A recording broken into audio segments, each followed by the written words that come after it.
Ли Чайлд. Этаж смерти. Перевод с английского Сергей Саксин.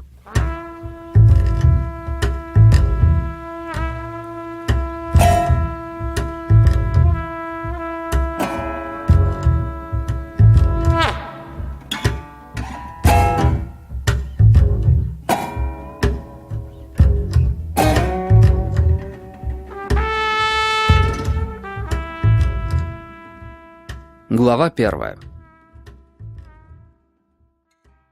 Меня арестовали в ресторане «Ино» в 12 часов дня. Я ел яйца в смятку и пил кофе. Поздний завтрак, еще не обед. Я насквозь промок и устал, идя несколько часов под проливным дождем.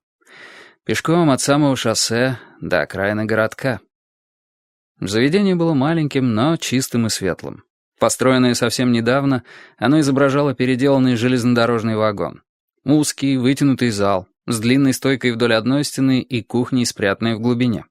Вдоль противоположной стены — отдельные кабинки. Вместо центральной кабинки — входная дверь.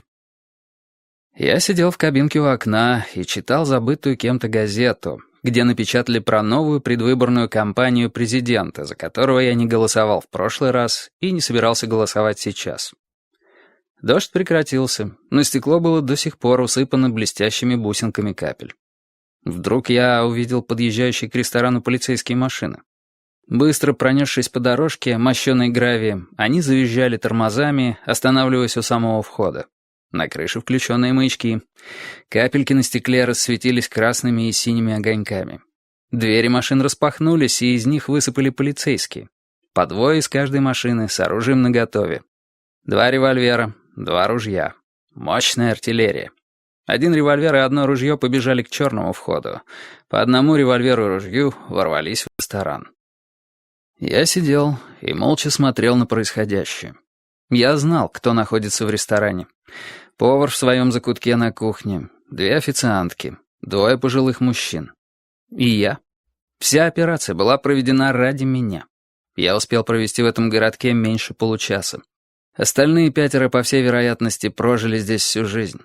Если бы у них возникли какие-то проблемы, к ним с извинениями застенчиво подошел бы сержант, бормоча под нос. Он пригласил бы их проехать в участок. Так что оружие и стремительность предназначались не для них. Все это было для меня. Запихав яйцо в рот, я засунул под тарелку 5. Сложил газету, убрал ее в карман, допил кофе и положил руки на стол.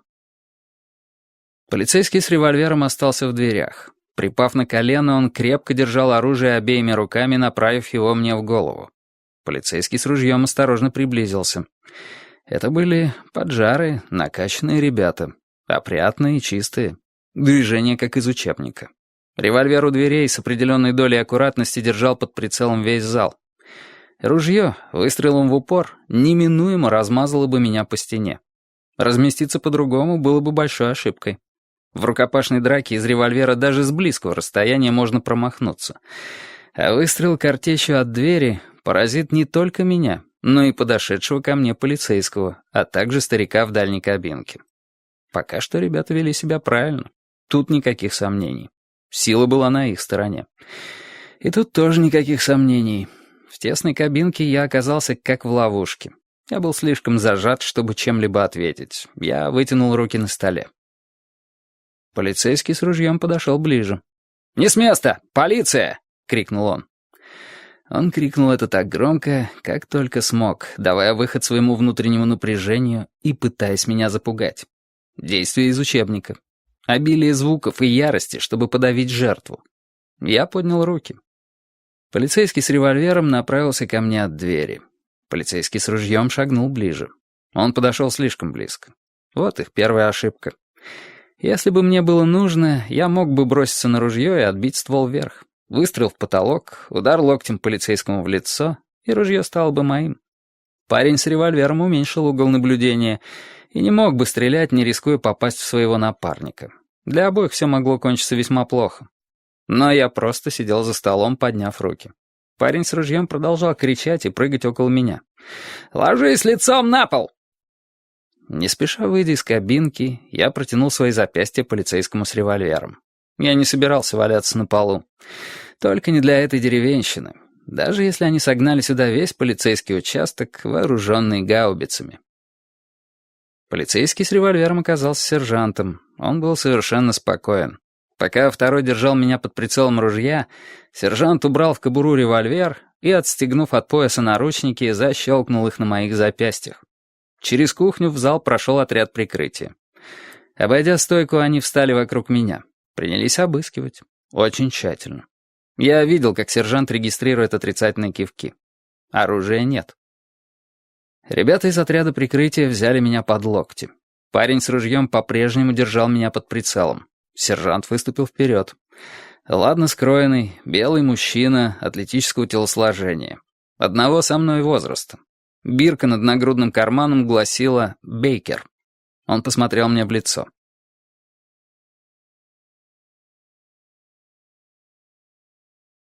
«Вы арестованы по подозрению в убийстве», — сказал сержант.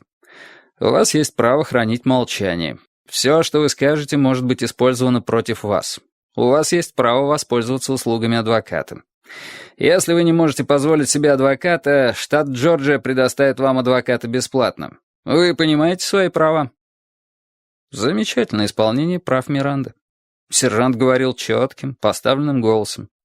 Не прибегал к помощи бумажки. Он говорил так, словно знал, о чем говорит, и почему это так важно. И для него, и для меня. Я молчал.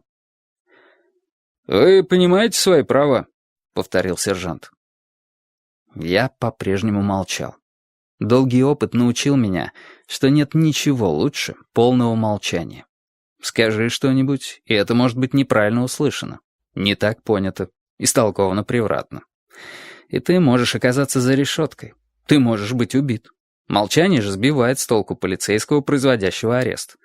Он вынужден предупредить тебя, что ты имеешь право молчать, но его выворачивает наизнанку, если ты этим правом пользуешься.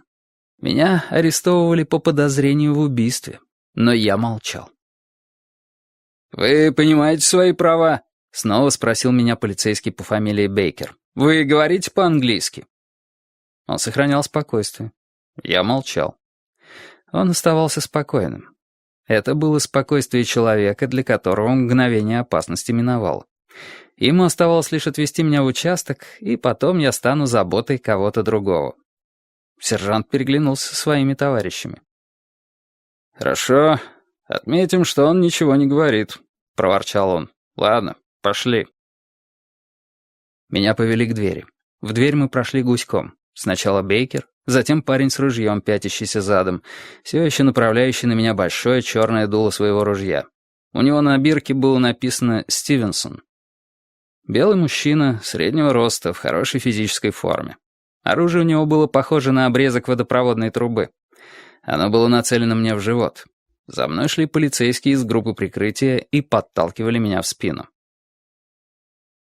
На улице стало еще жарче.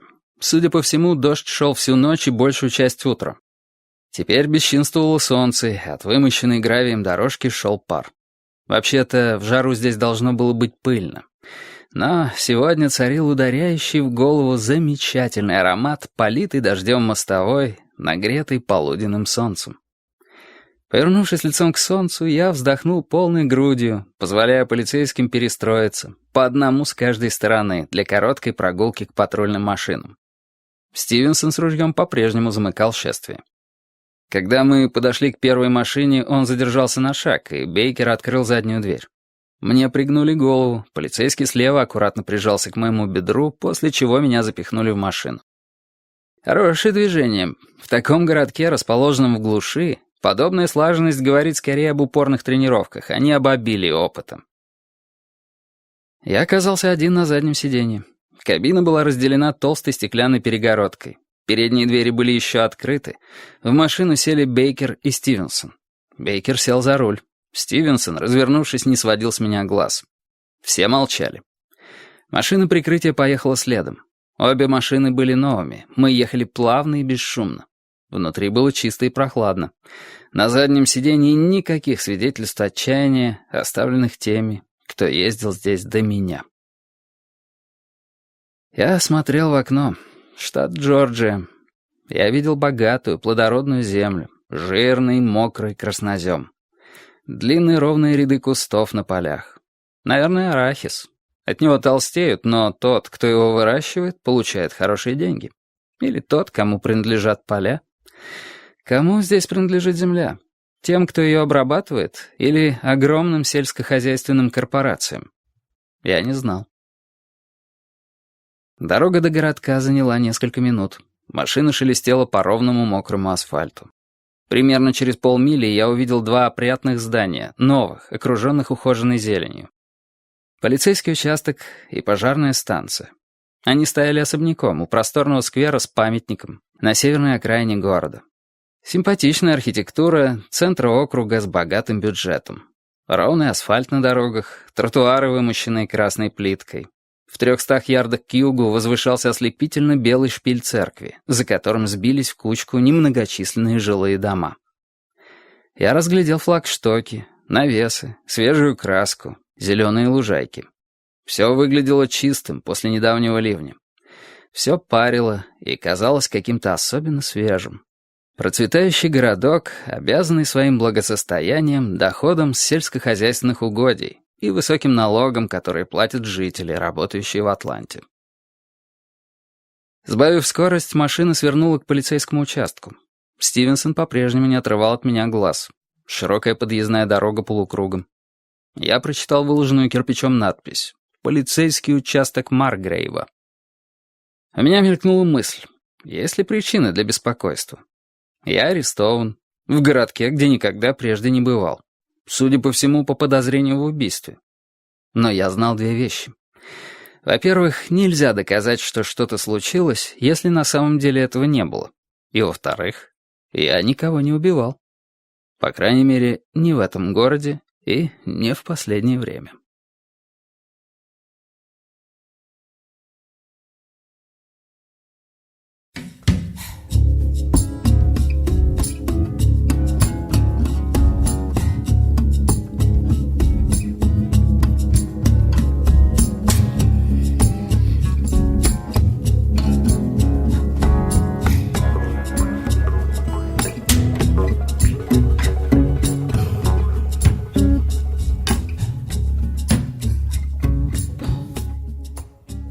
Глава 2.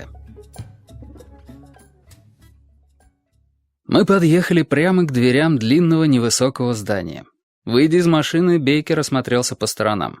Ребята из группы прикрытия стояли рядом. Стивенсон обошел машину сзади и встал напротив Бейкера. Направил на меня ружье. Слаженная команда. Бейкер открыл мою дверь. «Приехали. Вылезай», — сказал он чуть ли не шепотом. Покачиваясь на пятках, он огляделся вокруг. Неуклюже развернувшись, я с трудом выбрался из машины. Наручники никак не способствовали свободе движений. Жара усилилась. Шагнув вперед, я стал ждать. Отряд прикрытия занял позицию у меня за спиной. Впереди вход в полицейский участок. На узкой мраморной доске была высечена надпись «Полицейский участок города Маргрейв». Под ней раздвижные стеклянные двери. Бейкер открыл одну створку, отводя ее до резинового упора. Меня подтолкнули вперед. Дверь плавно закрылась у меня за спиной. Внутри здания нас снова встретила прохлада. Все вокруг белое и хромированное. Люминесцентные лампы. Так выглядит банк или страховое агентство. На полу ковролин. При нашем появлении сидевший за длинным столом дежурный встал. Общий вид полицейского участка был таким, что я не удивился бы, если бы сержант сказал: «Чем я могу вам помочь, сэр?» Но он ничего не сказал. Он просто молча посмотрел на меня. У него за спиной была дверь в просторное помещение. Там, за низким широким столом, что-то набирала на компьютере темноволосая женщина в форме. Оторвавшись от экрана, она тоже посмотрела на меня. Я стоял в окружении двух полицейских. Стивенсон прижался спиной к столу дежурного. Его ружье по-прежнему было направлено на меня. Бейкер стоял рядом с ним, не спуская с меня глаз. Дежурный сержант и женщина в форме смотрели на меня. Я смотрел на них.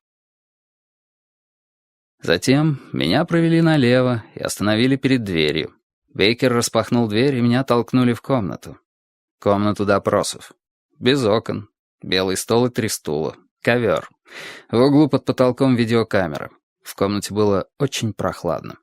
А я промокнув до нитки под дождем, так и не успел высохнуть. Я стоял посреди комнаты, а Бейкер извлекал содержимое моих карманов. Мои вещи образовали на столе небольшую кучку. Газета, пачка банкнот, немного мелочи. Квитанции, билеты, клочки бумаги. Изучив газету, Бейкер вернул ее мне в карман. Посмотрел на мои часы и оставил их у меня на запястье. Это его не интересовало. Все остальное было свалено в большой, застегивающийся пакет, предназначенный для тех, у кого в карманах гораздо больше вещей, чем у меня. К пакету была прикреплена белая бирка. Стивенсон написал на ней какой-то номер. Бейкер предложил мне сесть. Затем все вышли из комнаты. Стивенсон унес пакет с моими вещами. Полицейские закрыли за собой дверь, и я услышал щелчок солидного, хорошо смазанного замка с массивной стальной щеколдой. Замка, который не выпустит меня отсюда. Я ожидал, что на какое-то время меня оставят одного. Как правило, бывает именно так. Изоляция порождает желание поговорить. Желание поговорить может породить желание сделать признание. Грубый, внезапный арест, а потом час полного одиночества — очень неплохая стратегия. Но я ошибся. Меня не собирались оставлять одного. Возможно, второй небольшой тактический просчет. Открыв дверь, в комнату вошел Бейкер. Он держал в руке пластмассовый стаканчик с кофе. Сделав знак, Бейкер пригласил в комнату женщину в форме. Ту самую, которая печатала на компьютере. Массивный замок защелкнулся у нее за спиной. Женщина поставила на стол металлический чемоданчик. Раскрыв его, она достала длинную черную рамку, в которую были вставлены белые пластмассовые пластинки с цифрами. Женщина протянула мне рамку с тем виноватым сочувствием, которое свойственно медсестрам в зубоврачебных кабинетах. Взяв рамку скованными руками, я заглянул, убеждаясь, что держу ее правильно, и поднес к груди. Женщина достала из чемоданчика старый фотоаппарат и уселась напротив меня. Поставив для упора руки на стол, она наклонилась вперед, коснувшись грудью края стола. Красивая женщина. Темные волосы, большие глаза. Я улыбнулся. Сверкнула вспышка, затвор щелкнул. Прежде чем женщина успела меня об этом попросить, я повернулся, подставляя свой профиль. Прижал рамку с номером к плечу и уставился в стену.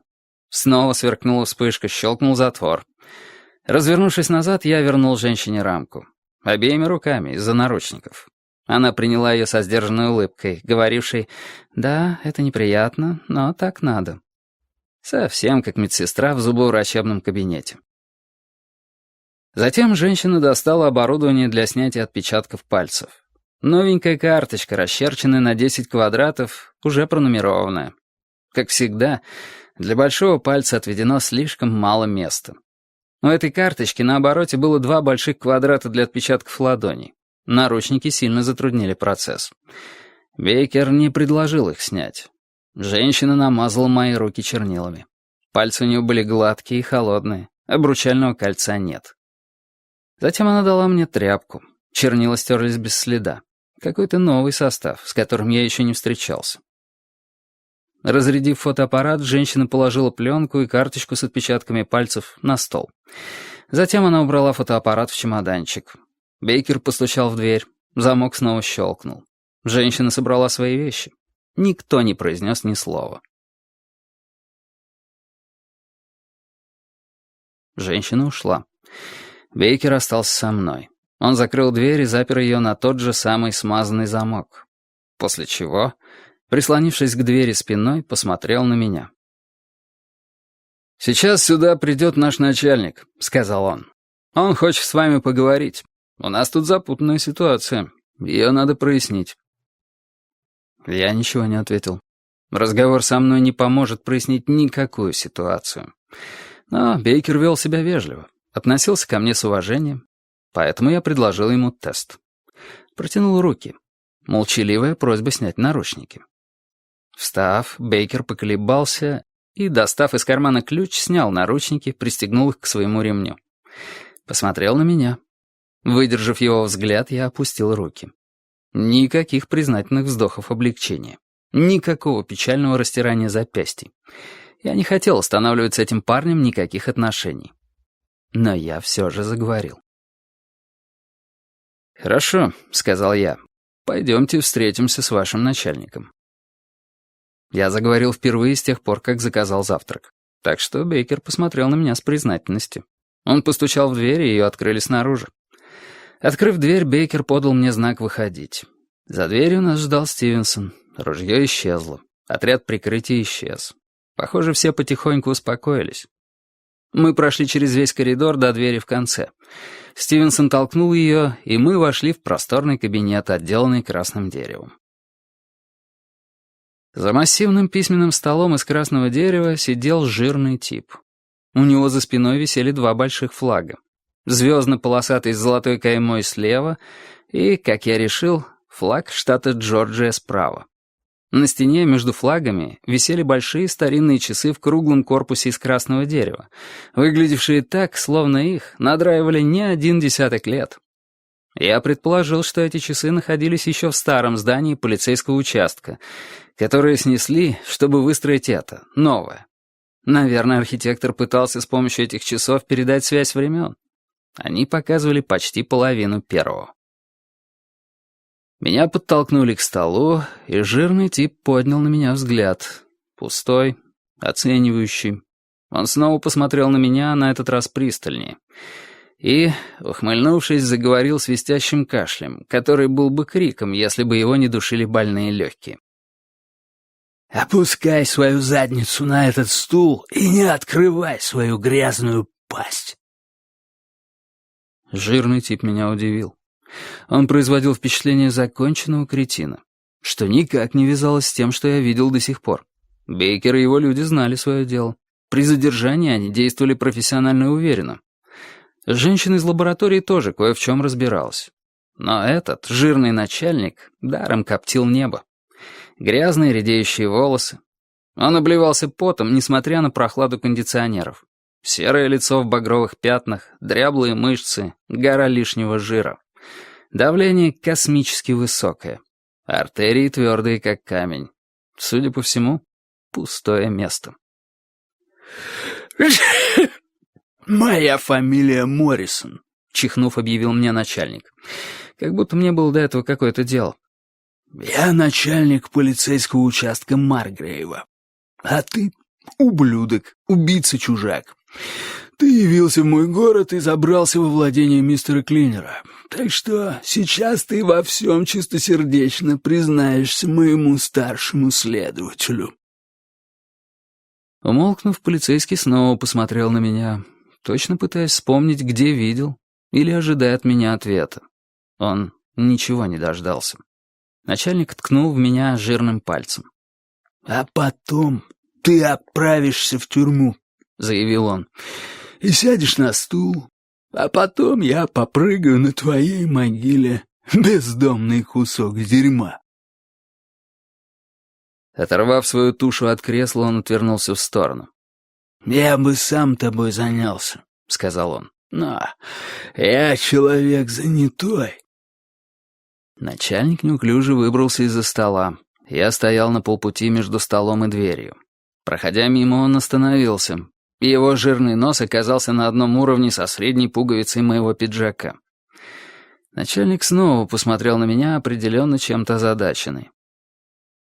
«Я тебя уже видел», — сказал наконец он. «Где?» Он посмотрел на Бейкера, затем на Стивенсона, словно ожидая, что они запомнят, что он сказал и когда. «Я уже видел этого типа», — повторил начальник. Он захлопнул за собой дверь кабинета, и я остался ждать вместе с двумя полицейскими старшего следователя. Это оказался высокий негр, не старый, но с редеющими волосами с проседью, придававший ему аристократический вид. Деловой и уверенный, хорошо одетый, в старомодном твидовом костюме. Молескиновый жилет, начищенные до блеска ботинки. Этот парень выглядел так, как должен был бы выглядеть начальник. Он подал знак Бейкеру и Стивенсону, чтобы те нас оставили. Закрыл за ними дверь, сел за стол и предложил мне сесть напротив. Выдвинув с грохотом ящик, негр достал кассетный магнитофон. Высоко поднял его в вытянутой руке, вытягивая запутанные провода. Воткнул сетевой шнур и микрофон. Вставил кассету. Нажал клавишу записи и пощелкал по микрофону ногтем. Остановил кассету и отмотал ее назад. Нажал клавишу воспроизведения. Услышал щелчок своего ногтя. Удовлетворенно кивнул. Снова перемотал кассету назад и нажал клавишу записи. Я сидел и молча наблюдал за его действиями. Какое-то время стояла полная тишина. Лишь приглушенный шум кондиционера, ламп дневного света или компьютера. Или мягкое ворчание магнитофона. Я мог различить медленное тиканье старинных часов. Этот звук вселял спокойствие, словно заверяя меня, что часы будут идти вечно, независимо от того, что я буду делать. Наконец негр выпрямился в кресле и пристально посмотрел на меня. Сплел пальцы, как это умеют делать высокие, изящные люди. «Ну, хорошо», — сказал он. «У нас есть кое-какие вопросы, правда?» Низкий голос, похожий на шум водопада. Акцент не южный. Внешностью и голосом следователь напоминал банкира из Бостона, но только был чернокожим. «Моя фамилия Финлей», — сказал он. «Звание капитан. Я возглавляю следственное отделение полиции Маргрейва. Насколько я понял, вас предупредили о ваших правах, однако вы не подтвердили, что их понимаете. Прежде чем продолжать, мы должны уладить этот предварительный вопрос». Не банкир из Бостона. Скорее, выпускник Гарвардского университета. «Я понимаю свои права», — сказал я. Негр кивнул. «Хорошо», — сказал он. «Рад это слышать. Где ваш адвокат?» «Адвокат мне не нужен», — ответил я. «Вас обвиняют в убийстве», — сказал негр. «Вам нужен адвокат. Знаете, мы обеспечим вас адвокатом. Бесплатно. Вы хотите, чтобы мы вас обеспечили бесплатным адвокатом?» «Нет, адвокат мне не нужен», — сказал я. Сплетя пальцы, негр по фамилии Финли внимательно посмотрел на меня. «Ну, хорошо», — сказал он. «Но в таком случае вам придется подписать официальный отказ. Понимаете, вам посоветовали воспользоваться услугами адвоката, и мы готовы обеспечить вас адвокатом, причем без каких-либо затрат с вашей стороны. Но вы категорически отказываетесь». «Хорошо, подпишу», — согласился я. Финли достал из ящика стола бланк, сверился с часами и проставил дату и время. Он протянул мне бланк. Строчка, где я должен расписаться, была отмечена большим крестом. Финли предложил мне ручку. Расписавшись, я протянул бланк назад. Финли его изучил, убрал в светло-коричневую папку. «Я не смог разобрать вашу подпись», — сказал он. «Так что начнем с того, что вы назовете свое имя, место жительства и дату рождения». Снова наступила тишина. Я посмотрел на негра. Упорный тип. Судя по всему, ему лет 45. Для того, чтобы стать начальником следственного отдела управления полицией в штате Джорджия в возрасте 45 лет, да еще чернокожему, необходимо быть очень упорным. Такому морочить голову бесполезно. Я набрал полную грудь воздуха. «Меня зовут Джек Ричер», — сказал я. «Просто Джек Ричер. Без среднего имени. Адреса нет». Финли записал то, что я сказал. Много времени это у него не заняло. Я назвал ему дату своего рождения. «Хорошо, мистер Ричер», — сказал Финли. «Как я уже говорил, у нас к вам есть много вопросов. Я просмотрел ваши личные вещи. У вас не было при себе никаких документов, удостоверяющих личность. Ни водительского удостоверения, ни кредитных карточек, ничего. Как вы только что сказали, вы нигде не живете. Так что я спрашиваю себя, что это за человек?» Он не ждал с моей стороны никаких замечаний. «Кто этот тип с бритой головой?» — спросил Финли. Я молчал, не отрывая взгляда от больших часов. следя за тем, как движется минутная стрелка. «Расскажите мне, что произошло», — настаивал он. Я понятия не имел, что произошло. Абсолютно никакого. С кем-то что-то произошло, но не со мной. Я сидел и молчал. «Что такое плурибус?» — спросил Финлей. Посмотрев на него, я пожал плечами. «Наверное, девиз Соединенных Штатов», — предположил я. «E pluribus unum» — «В многообразии едины». Принят в 1776 году Вторым континентальным конгрессом, верно? Он лишь проворчал что-то нечленораздельное. Я смотрел прямо на него. Я решил, что этот человек сможет ответить на мои вопросы. «Что все это значит?» — спросил я. Снова молчание. Настал черед Финлия смотреть на меня. Я видел, он думает, отвечать ли мне и как. «Что все это значит?» — повторил я. Откинувшись назад, он опять сплел пальцы. «Вам хорошо известно, что все это значит», — наконец сказал он. «Убийство с очень неприятными подробностями. Жертва была обнаружена сегодня утром на складах клинера.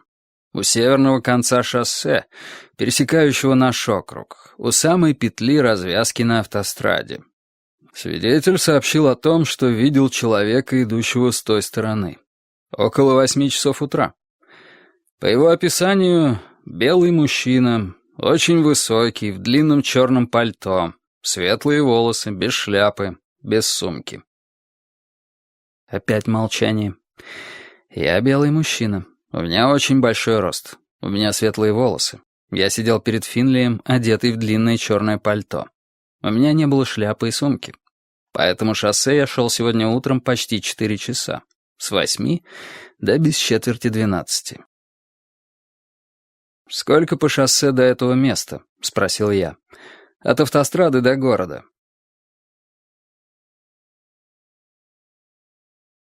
Финлей задумался. «Думаю, около 14 миль», — сказал он. «Точно», — согласился я. «Я прошел пешком весь путь от автострады до города. Около 14 миль. Наверное, меня многие видели. Но это не значит, что я кому-нибудь сделал плохо». Финлей ничего не ответил. Во мне разгоралось любопытство.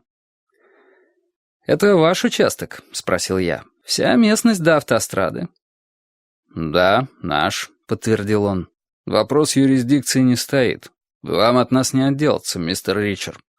Границы города простираются на 14 миль, до самой автострады. Склады на моем участке, в этом нет сомнений». Он остановился. Я кивнул. Он продолжил. «Клинер построил эти склады 5 лет назад. Вы о нем слышали?» Я покачал головой. «Почему я должен был о нем слышать?» — спросил я. «Я никогда прежде не бывал в ваших краях». «Клинер у нас большая шишка», — продолжал Финлей. «Со своей деятельностью он платит много налогов, что для нас очень хорошо. Город получает большие поступления, причем без лишней грязи и шума, так как склады далеко, правильно? Поэтому мы стараемся присматривать за складами. Но вот они стали местом убийства, и вы должны нам кое-что объяснить». Этот человек занимается своим делом, но он напрасно отнимает у меня время. «Хорошо, Финлей», — сказал я. «Я сейчас сделаю заявление, в котором опишу каждый свой шаг с тех пор, как я вошел в пределы вашего убогого городишки, и до того, как меня на середине завтрака вытащили из-за стола, черт побери, и приволокли сюда. Если вы хоть что-нибудь из этого выудите, я дам вам медаль, черт возьми. Потому что в течение почти 4 часов я только и делал, что ставил одну ногу перед другой под проливным дождем. Все 14 ваших драгоценных, проклятых миль». Это была самая длинная речь, которую я произнес за последние полгода. Финлей молча таращился на меня. Я видел, что он сейчас решает основную дилемму, встающую перед следователем. Нутром он чувствовал, что я, скорее всего, не тот, кто ему нужен. Но я сижу перед ним. И что остается делать следователю? Я дал ему возможность подумать, выжидая подходящий момент, чтобы подтолкнуть его в нужном направлении. Я собирался намекнуть о том, что пока он тратит время на меня, настоящий убийца разгуливает на свободе. Это дало бы дополнительную пищу его беспокойству. Но Финли прыгнул первым, в ошибочном направлении. «Никаких заявлений», — сказал он. «Я буду задавать вопросы, а вы будете на них отвечать. Вы, Джек, просто Ричард. Без адреса, без документов. Кто вы? Бродяга?» Я вздохнул. Сегодня была пятница. Большие часы показывали, что она уже наполовину прошла. Этот Финли будет дотошно ковыряться во всех мелочах. Значит, мне придется проторчать за решеткой все выходные. Скорее всего, выпустят меня в понедельник.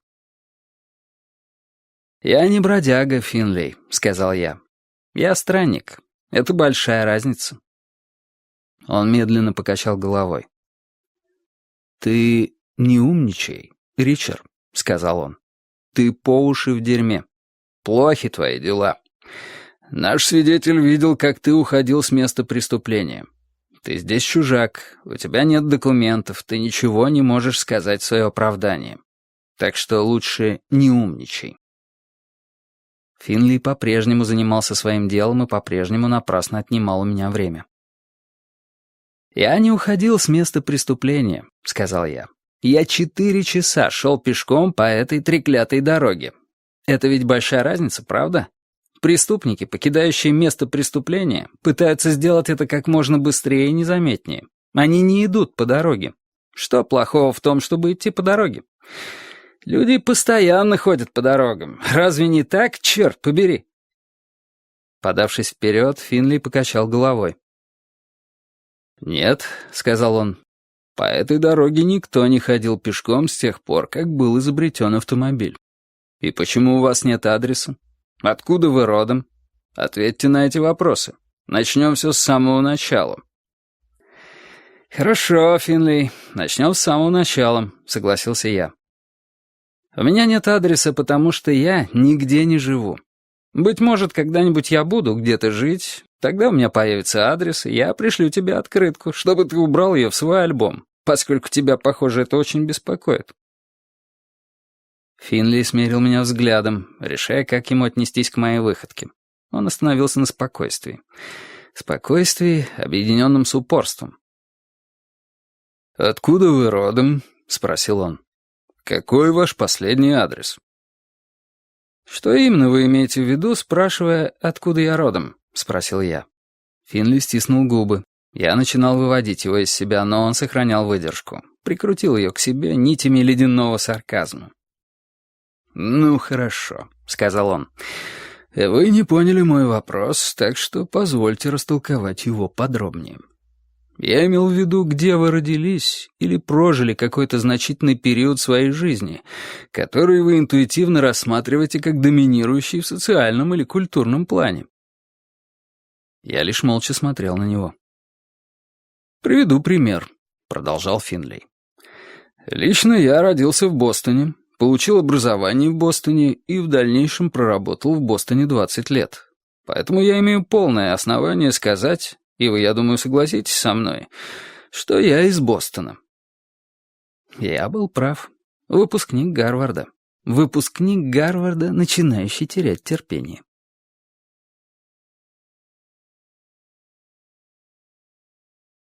«Хорошо», — сказал я. «Вы задали мне вопросы, и я на них отвечу. Но позвольте сначала вам кое-что сказать. Я не тот, кто вам нужен. К понедельнику вы сами это поймете, так что сделайте себе одолжение, не прекращайте поиски». С трудом поборов улыбку, Финли кивнул. «Благодарю вас за совет», — сказал он, — «и за заботу о моей карьере». «Всегда пожалуйста». «Продолжайте», — сказал он. «Отлично. Согласно вашим мудреным определениям, я не происхожу ниоткуда. Я из места, именуемого армия. Я родился на базе армии США в Западном Берлине. Мой старик служил в морской пехоте, а мать была француженкой. Они познакомились в Голландии и поженились в Корее». Финли кивнул, сделал пометку в блокноте. «Я был сыном армии», — продолжал я. «Покажите мне перечень американских военных баз во всем мире, и вот перечень тех мест, где я жил. В школу я ходил в 2 десятках разных стран, а затем 4 года учился в военной академии в Вест-Пойнте». «Продолжайте», — сказал Финлей. «Я остался в армии», — сказал я. «Поступил в военную полицию. Я снова жил и нес службу на всех этих базах. А потом, Финлей, после 36 лет, прожитых на белом свете, сначала сыном военного, а затем военным, я вдруг узнал, что больше нет необходимости в огромной и могучей армии, потому что Советы легли брюхом кверху. И вот ура! Мы стрижем купоны с окончания Холодной войны. Что для вас означает то, что ваши налоги теперь будут тратиться на что-то другое. Но я остаюсь безработным, бывшим военным полицейским, которого называют бродягой, самодовольные гражданские ублюдки, не продержавшиеся бы и 5 минут в мире, в котором я жил. Финли обдумал мои слова. Похоже, они не произвели на него особого впечатления. «Продолжайте», — сказал он. Я пожал плечами. «Так что сейчас я просто получаю удовольствие от жизни», — сказал я. «Быть может, со временем я найду, чем заняться. Быть может, не найду. Быть может, я где-нибудь осяду. Быть может, нет. Но прямо сейчас мне этого не хочется». Финли кивнул. Сделал еще кое-какие пометки. «Когда вы уволились из армии?» — спросил он. 5 года назад, в апреле. «И с тех пор нигде не работали?» «Вы шутите?» — усмехнулся я. «Когда вы сами в последний раз искали работу?» «В апреле», — сказал он, пародируя меня. 5 года назад. И я нашел это место». «Что ж, вам повезло, Финли», — сказал я. Я больше не знал, что сказать, и поэтому умолк. Финли какое-то время смотрел на меня. «На что вы жили с тех пор?» — спросил он. «Какое у вас было звание?» «Майор», — ответил я. «Когда мне дали пинка под зад, я получил выходное пособие. До сих пор сохранил его почти полностью. Пытаюсь растянуть как можно дольше, понимаете?» Долгая пауза. Финли принялся выбивать ритм концом ручки. «Ладно, давайте поговорим о последних 24 часах», — сказал он. Я вздохнул. Дальше мой путь лежал через тернии. «Я приехал на автобусе компании Greyhound», — сказал я. «Сошел у развязки в 8 утра. Дошел по шоссе пешком до города, зашел в ресторан, заказал завтрак и начал его есть, когда появились ваши ребята и притащили меня сюда». «У вас тут есть какие-нибудь дела?» — спросил Финлей. Я покачал головой. «Я нигде не работаю. У меня нигде нет никаких дел». Он старательно записал это. «Где вы сели на автобус?» — спросил он. «В Тампе. Он выехал вчера в полночь». «В Тампе, штат Флорида?» — переспросил Финлей. Я кивнул. Он выдвинул другой ящик, достал расписание автобусов Greyhound, раскрыл его на нужной странице и начал водить по ней длинным коричневым пальцем. Это был очень дотошный полицейский. Наконец Финлей пристально посмотрел на меня. «Этот рейс идет экспрессом», — сказал он. «Прямиком на север, до самой Атланты. Прибывает туда в 9 утра. Здесь не останавливается». Я покачал головой. «Я попросил водителя остановиться», — сказал я. Он ответил, что не имеет права это делать, но все же остановился. Остановился специально для того, чтобы выпустить меня. «Вы уже бывали здесь прежде?» — спросил Финли. Я снова покачал головой. «У вас здесь родные?» — продолжал он. «Нет, здесь никого нет». «А вообще родные есть?» — настаивал он. «Брат в Вашингтоне», — сказал я, — «работает в казначействе». «У вас в Джорджии есть друзья, знакомые?» «Нет», — сказал я. Финли записал все мои ответы. Затем наступила долгая тишина. Я знал точно, каким будет его следующий вопрос. «Тогда «Почему?» — спросил Финли. «Почему вы сошли с автобуса на незапланированной остановке и шли пешком до города, в котором у вас нет абсолютно никаких дел?» Это был убийственный вопрос. Финли мне его задал. Как, несомненно, задаст и прокурор. А у меня не было на него убедительного ответа. «Ну, что вам сказать? Это был каприз. Меня тянуло к перемене мест. Должен же я был куда-то попасть, верно?» «Но почему именно сюда?» — спросил Финли.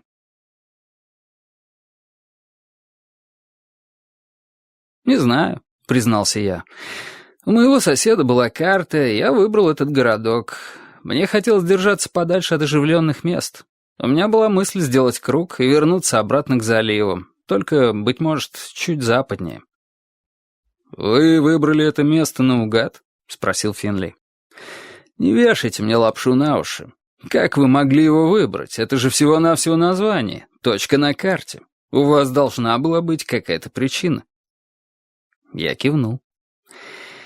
«Я решил заглянуть к слепому Блейку», — сказал я. «Кто такой этот слепой Блейк?» — спросил Финли. Я видел, как он просчитывает различные сценарии так, как шахматный компьютер просчитывает возможные ходы. Кто мне этот слепой Блейк? Друг, враг, сообщник, заговорщик, учитель, кредитор, должник? Моя следующая жертва? «Слепой Блейк — это гитарист», — пояснил я. «Он умер 60 лет назад, возможно, был убит. Мой брат купил пластинку. На конверте была статья, и там говорилось, что это произошло в Маргрейве. Брат написал мне об этом. Сказал, что он здесь был пару раз весной, по каким-то делам. Я решил сам заглянуть и попробовать что-нибудь выяснить». Финли молча вытаращил глаза. Мое объяснение показалось ему совсем неубедительным. Если бы я был на его месте, оно мне тоже показалось бы неубедительным. «Вы приехали сюда для того, чтобы найти гитариста?» — спросил он. «Гитариста, умершего 60 лет назад». «Почему? Вы играете на гитаре?» «Нет». «Как ваш брат мог вам написать?» — спросил он. «У вас ведь нет адреса». «Он написал на адрес части, где я служил», — ответил я. «Оттуда всю мою почту переправляют в банк, куда я положил выходное пособие. Ее пересылают мне, когда я прошу выслать мне очередную порцию денег». Финли покачал головой. Сделал пометку. «Автобус компании Greyhound, отъезжающий в полночь из Тампы, верно?» — сказал он. Я кивнул. «Билет сохранился?» «Полагаю, он в пакете с моими вещами», — сказал я, вспоминая, как Бейкер складывал в пакет весь тот мусор, что был у меня в карманах. «А водитель автобуса вас вспомнит?» — продолжал Финли. «Думаю, вспомнит», — сказал я. «Это была незапланированная остановка. Мне пришлось его уговаривать». Я превратился в зрителя, отрешенно наблюдающего за происходящим со стороны. Сейчас моя задача не отличалась от той, что стояла перед Финлием. У меня возникло странное ощущение, что мы с ним беседуем о каком-то абстрактном деле. Коллеги, обсуждающие запутанную проблему. «Почему вы нигде не работаете?» — спросил Финли. Я пожал плечами, попытался объяснить. «Потому что я не хочу работать», — сказал я. «Я работал 13 лет, и это меня никуда не привело. У меня такое ощущение, будто я попробовал делать так, как положено, но из этого ни черта не вышло. А теперь я буду делать так, как хочу сам». Финли молча смотрел на меня. «У вас были неприятности в армии?» — спросил он. «Не больше, чем у вас в Бостоне», — ответил я. Похоже, он удивился. «Что вы хотите сказать?» «Вы проработали в Бостоне 20 лет», — сказал я. «Вы сами мне это сказали, Финли. Так почему вы очутились в этом забытом богом захолустье? Вы должны были выйти на пенсию, жить в свое удовольствие и ловить рыбу на мысе Кот или где-нибудь еще. Что ж с вами случилось?» «Вас это не касается, мистер Ричард», — нахмурился Финли. «Отвечайте на мой вопрос». Я пожал плечами. «Спросите у армии». «Спрошу», — заверил меня он. «В этом вы можете не сомневаться, черт побери. Вас уволили с хорошей аттестацией».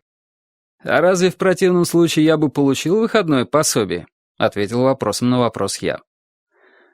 «Почему я должен верить, что вы получили от армии хотя бы ломаный грош?» — настаивал Финли. «Вы живете как последний бродяга. Итак, с хорошей аттестацией, да или нет?» «Да», — ответил я, — «естественно».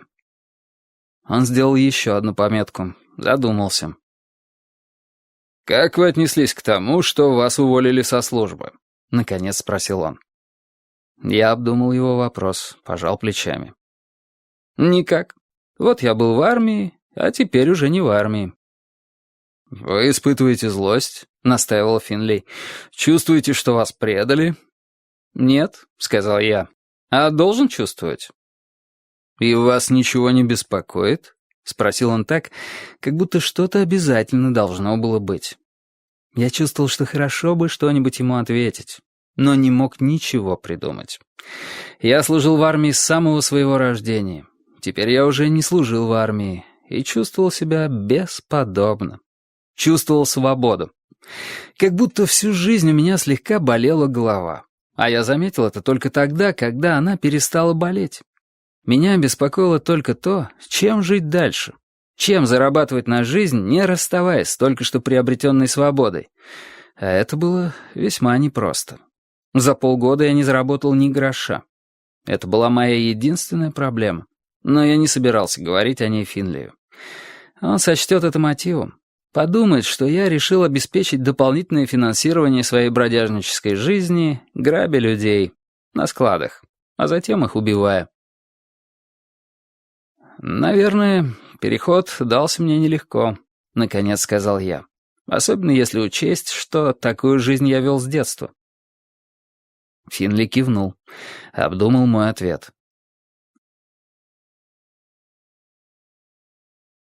«Почему уволили именно вас?» — спросил он. «Вы сами вызвались уйти со службы?» «Я никогда и нигде не вызывался сам», — сказал я. «Первое правило солдата». Опять молчание. «У вас была какая-то специализация?» — наконец спросил Финли. «На службе». «Сначала общее поддержание порядка», — ответил я. «Таково правило. Затем 5 лет я занимался обеспечением режима секретности. А последние 6 лет я занимался кое-чем другим». «Пусть сам спросит». «Чем же?» — спросил Финли. «Расследованием убийств», — ответил я. Финли откинулся назад, крякнул, снова сплел пальцы. Посмотрел на меня и шумно вздохнул. Подался вперед, ткнул в меня пальцем. «Верно», — сказал он. «Я обязательно все проверю. У нас есть ваши отпечатки. Они должны иметься в военном архиве. Мы запросим вашу служебную характеристику от начала и до конца. Со всеми подробностями. Мы проверим автобусную компанию, проверим билет. Найдем водителя, найдем пассажиров. И если вы сказали правду, мы достаточно скоро это выясним. Если вы сказали правду, возможно, это позволит вам отмыться. Несомненно, все определит хронология событий. Но пока в деле остается много неясного». Помолчав, Финли снова шумно вздохнул. Посмотрел мне в лицо. «Ну а до тех пор я буду действовать осторожно», — сказал он. «На первый взгляд про вас ничего хорошего не скажешь. Бродяга, бездомный, ни адреса, ни прошлого. Вполне вероятно, что весь ваш рассказ — чушь собачья. Быть может, вы беглый преступник, убиваете людей направо и налево во всех штатах. Я просто не знаю. Нельзя требовать от меня, чтобы я порадовал вас хотя бы капелькой сомнения. Зачем мне сейчас сомневаться? Вы останетесь за решеткой до тех пор, пока мы не будем полностью уверены. Договорились?» Это было то, что я и ожидал. Это было то, что я сам сказал бы на месте Финлия. Тем не менее, я покачал головой. «Вы проявляете осторожность?» — сказал я. «Это еще мягко сказано». Он спокойно выдержал мой взгляд. «Если я в чем-то не прав, в понедельник я угощаю вас обедом. У Ино, чтобы расквитаться за сегодняшний день». Я снова покачал головой. «Я не ищу здесь друзей». Финли просто пожал плечами, выключил магнитофон. Перемотал кассету назад, вынул ее, подписал. Нажал на кнопку переговорного устройства, пригласил Бейкера. Я ждал. Было довольно прохладно, но я уже успел высохнуть. Дождь, прошедший над Джорджией, промочил меня насквозь. Теперь вода испарялась в сухой воздух кабинета. Кондиционер всасывал ее в себя и отводил по трубке. Постучав, в кабинет вошел Бейкер. Финли попросил его отвезти меня в камеру. Затем кивнул. Этот жест говорил мне: «Если выяснится, что ты не тот, кого мы ищем, помни, я просто выполнял свою работу». Я кивнул в ответ. Мой жест говорил: «Пока ты перестраховываешься, убийца разгуливает на свободе».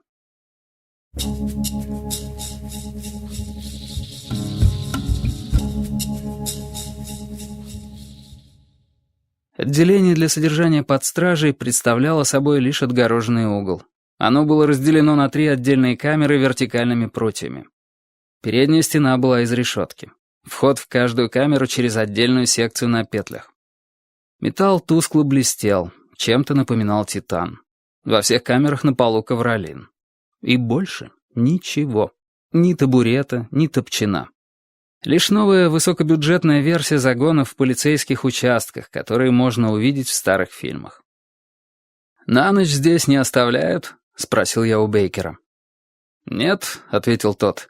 «Вечером вас перевезут в тюрьму штата. Автобус приедет в 6 часов. Привезет вас назад в понедельник». Захлопнув дверцу, он повернул ключ.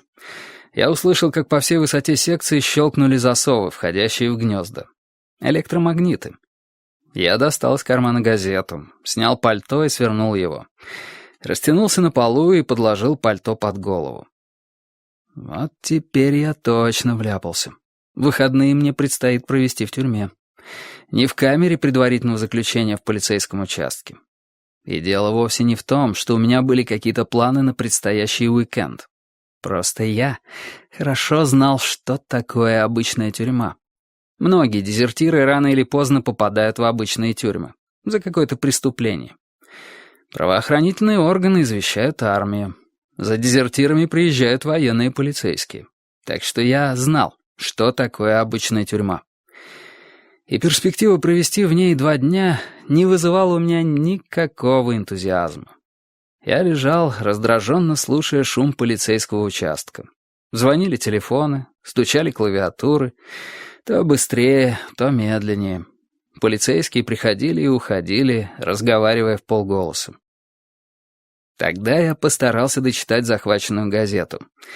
Она была полна всякого вздора о президенте и о том, как он собирается переизбираться на 2-й срок.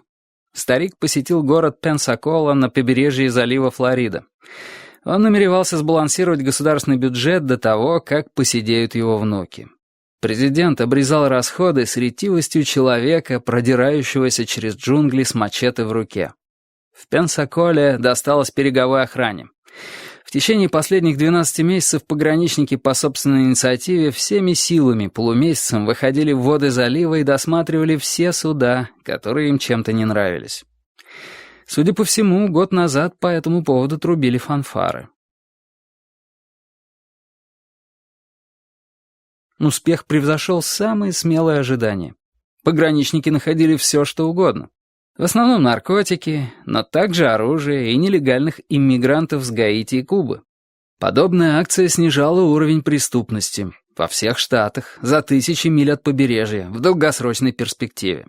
Небывалый успех. Но сейчас от этого приходилось отказываться. Акция требовала очень больших денег. Береговая охрана перерасходовала выделенные средства. А президент сказал, что не может увеличить ее бюджет. Более того, он вынужден будет его урезать. Экономическое положение страны тяжелое. Пограничникам ничем нельзя помочь. Так что через неделю дежурство в море придется прекратить. Президент старался показать себя государственным деятелем. Большие шишки из правоохранительных органов очень разозлились, потому что, на их взгляд, предупредить преступление лучше, чем его расследовать.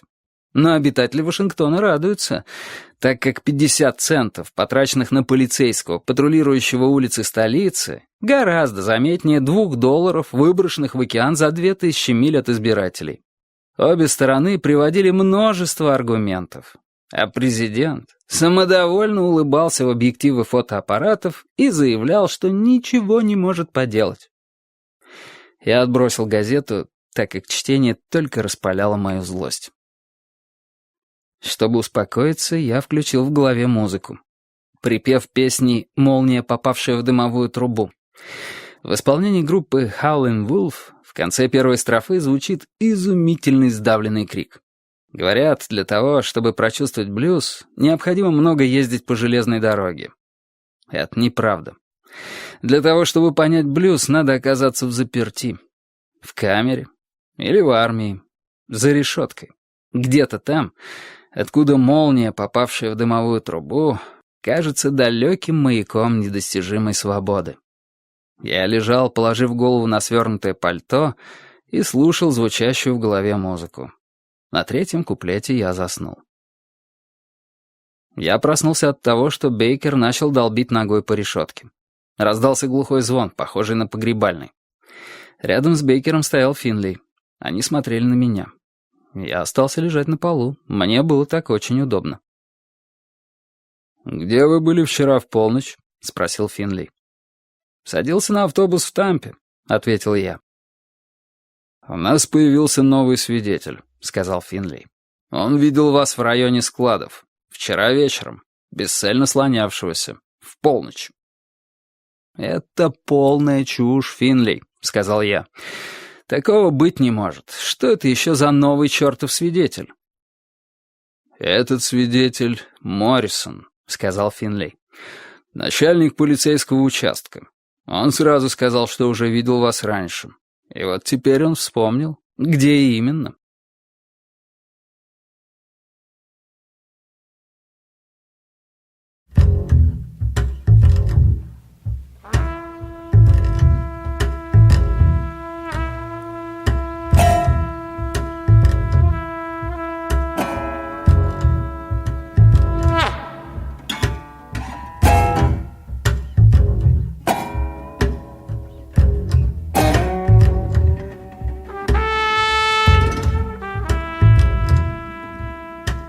Глава 3. На меня снова надели наручники и отвели в кабинет, отделанный красным деревом. Финли сел за большой стол перед флагами под старинными часами. Бейкер устроился в конце стола. Я сел напротив Финлия. Он достал магнитофон, вытащил спутанные провода, поставил микрофон между нами, постучал по нему ногтем, перемотал пленку назад. Готово. «Последние 24 часа, Ричард», — сказал Финли. «Подробно». Обоих полицейских переполняло едва сдерживаемое возбуждение. Шаткое обвинение внезапно стало прочным. Их начинал охватывать азарт победы. Мне были знакомы эти признаки. «Вчера вечером я был в Тампе», — сказал я. «В полночь сел на автобус. Это могут подтвердить свидетели. В 8 часов утра я сошел с автобуса в том месте, где шоссе подходит к автостраде. Если ваш Моррисон говорит, что видел меня в полночь, он ошибается. В это время я находился за 400 миль отсюда. Больше я ничего не могу добавить, можете проверить мои слова». Финли молча посмотрел на меня, затем кивнул Бейкеру, и тот открыл желтую кожаную папку. «Личность жертвы не установлена», — начал Бейкер. «Никаких документов, бумажника нет, никаких отличительных примет. Белый мужчина, около 40 лет, очень высокий, бритый наголо. Труп был обнаружен сегодня в 8 часов утра на территории складов у внешней ограды, неподалеку от главных ворот. Он был частично прикрыт листами картона. Мы смогли снять отпечатки пальцев. Результат отрицательный. В базе данных они не числятся». «Кто он, Ричард?» — спросил Финли. Бейкер подождал ответа с моей стороны. Ничего не дождался. Я сидел и слушал тихое тиканье старинных часов. Стрелки ползли к 2:30. Я молчал. Порывшись в папке, Бейкер достал другой лист бумаги. Взглянув на него, он продолжил. «Жертва получила 2 выстрела в голову», — сказал он. «Вероятно, из автоматического пистолета небольшого калибра, с глушителем. Первый выстрел был сделан с близкого расстояния, в левый висок, второй — в упор под левое ухо. Судя по всему, пули с мягкими наконечниками, потому что выходные отверстия полностью лишили этого парня лица. Дождь смыл пороховой нагар, но форма ожога предполагает применение глушителя. По-видимому, первый же выстрел стал смертельным. Пули не застряли в черепе. Гильз на месте преступления обнаружено не было». «Где пистолет, Ричард?» — спросил Финли. Посмотрев на него, я скорчил гримасу и ничего не сказал. «Жертва умерла между 11:30 и 1:00 ночи», — продолжал Бейкер. «Трупа не было, когда вечерний сторож в 11:30 уходил с дежурства. Он утверждает это с полной определенностью. Труп был обнаружен, когда дневной сторож открывал ворота, около 8 часов утра. Он увидел, как вы уходите с места преступления, и позвонил нам». «Кто это был, Ричард?» — снова спросил Финли. Не обращая на него внимания, я посмотрел на Бейкера. «Почему до 1:00 ночи?» — спросил я. «Потому что ночью, примерно в 1:00, начался ливень», — сказал Бейкер. «Асфальт под трупом остался абсолютно сухим. Значит, труп лежал на земле до того, как начался дождь. Согласно медицинскому заключению, жертва была застрелена около полуночи». Я кивнул, улыбнулся. Время смерти меня спасет. «Расскажите, что было дальше», — тихо произнес Финли. Я пожал плечами. «Это вы сами мне расскажете», — сказал я. «Меня там не было. В полночь я находился в Тампе». Подавшись вперед, Бейкер достал из папки еще один лист.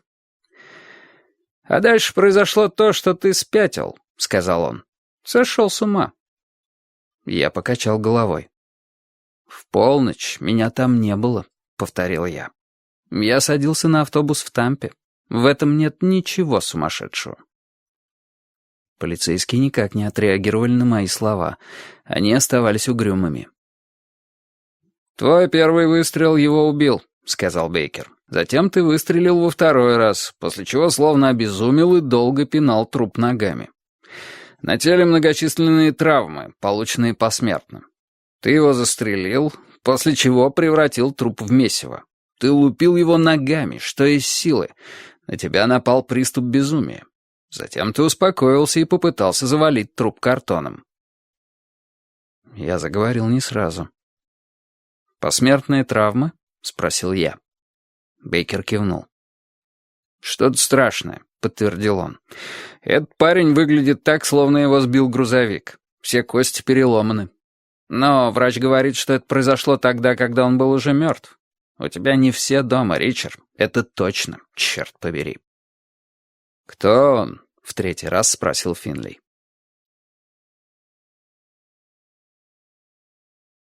Я молча посмотрел на него. Бейкер прав. Дело становится странным. Очень странным. Неистовая жестокость, приводящая к смертельному исходу, — это уже плохо.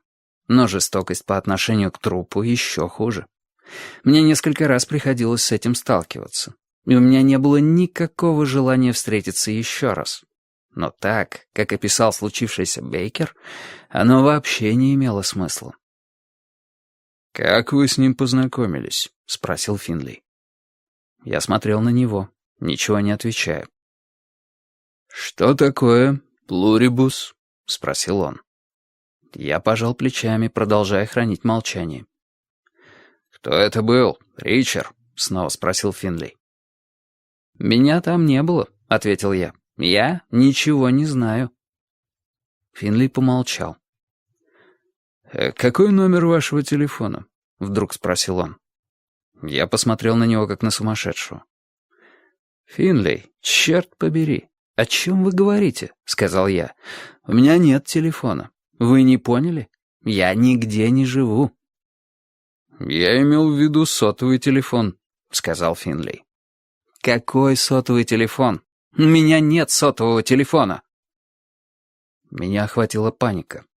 Эти полицейские принимают меня за убийцу, за сумасшедшего бродягу-наемника с сотовым телефоном, разгуливающего по стране и убивающего людей, а затем превращающего трупы в месиво, связывающегося с какой-то подпольной организацией, наводящей меня на очередную жертву. Всегда в движении. Финли наклонился вперед, протянул мне лист бумаги. Это был обрывок бумаги от компьютерного принтера.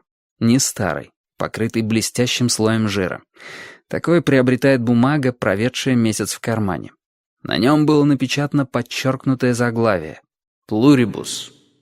Под ним телефонный номер. Я посмотрел на листок, не притронулся к нему. Не желаю иметь какие-либо недоразумения с отпечатками пальцев.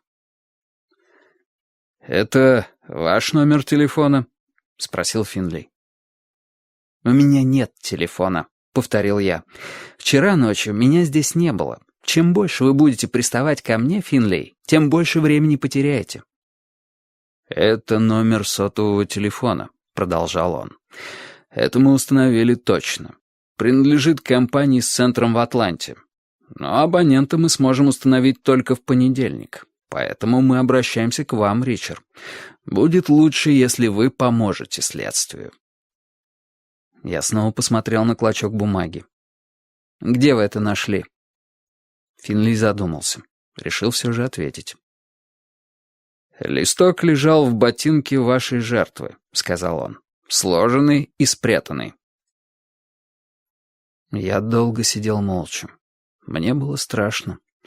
Я чувствовал себя как героиня детской книжки, провалившаяся в нору, оказавшаяся в незнакомом мире, где все вокруг странное и непонятное. Как Алиса в «Стране чудес». Она провалилась в нору или сошла не в том месте с автобуса «Грейхаунд». Я сидел в удобном, роскошном кабинете. От такого бы не отказался и швейцарский банк. Я находился в обществе двух полицейских. Умных и проницательных профессионалов. Вероятно, на двоих у них не меньше 30 лет опыта. Хорошо оснащенный и укомплектованный грамотным личным составом полицейский участок. Скорее всего, проблемы с финансированием здесь не стоят. Слабое место — осел Моррисон в кресле начальника, но в целом мне давно не приходилось видеть такой четкой и слаженной организации. Но они со всех ног бегут в тупик. Все, похоже, убеждены в том, что Земля плоская. А небо над Джорджией — это огромный купол, закрепленный у них над головой. Я был единственным, кто знал, что Земля круглая.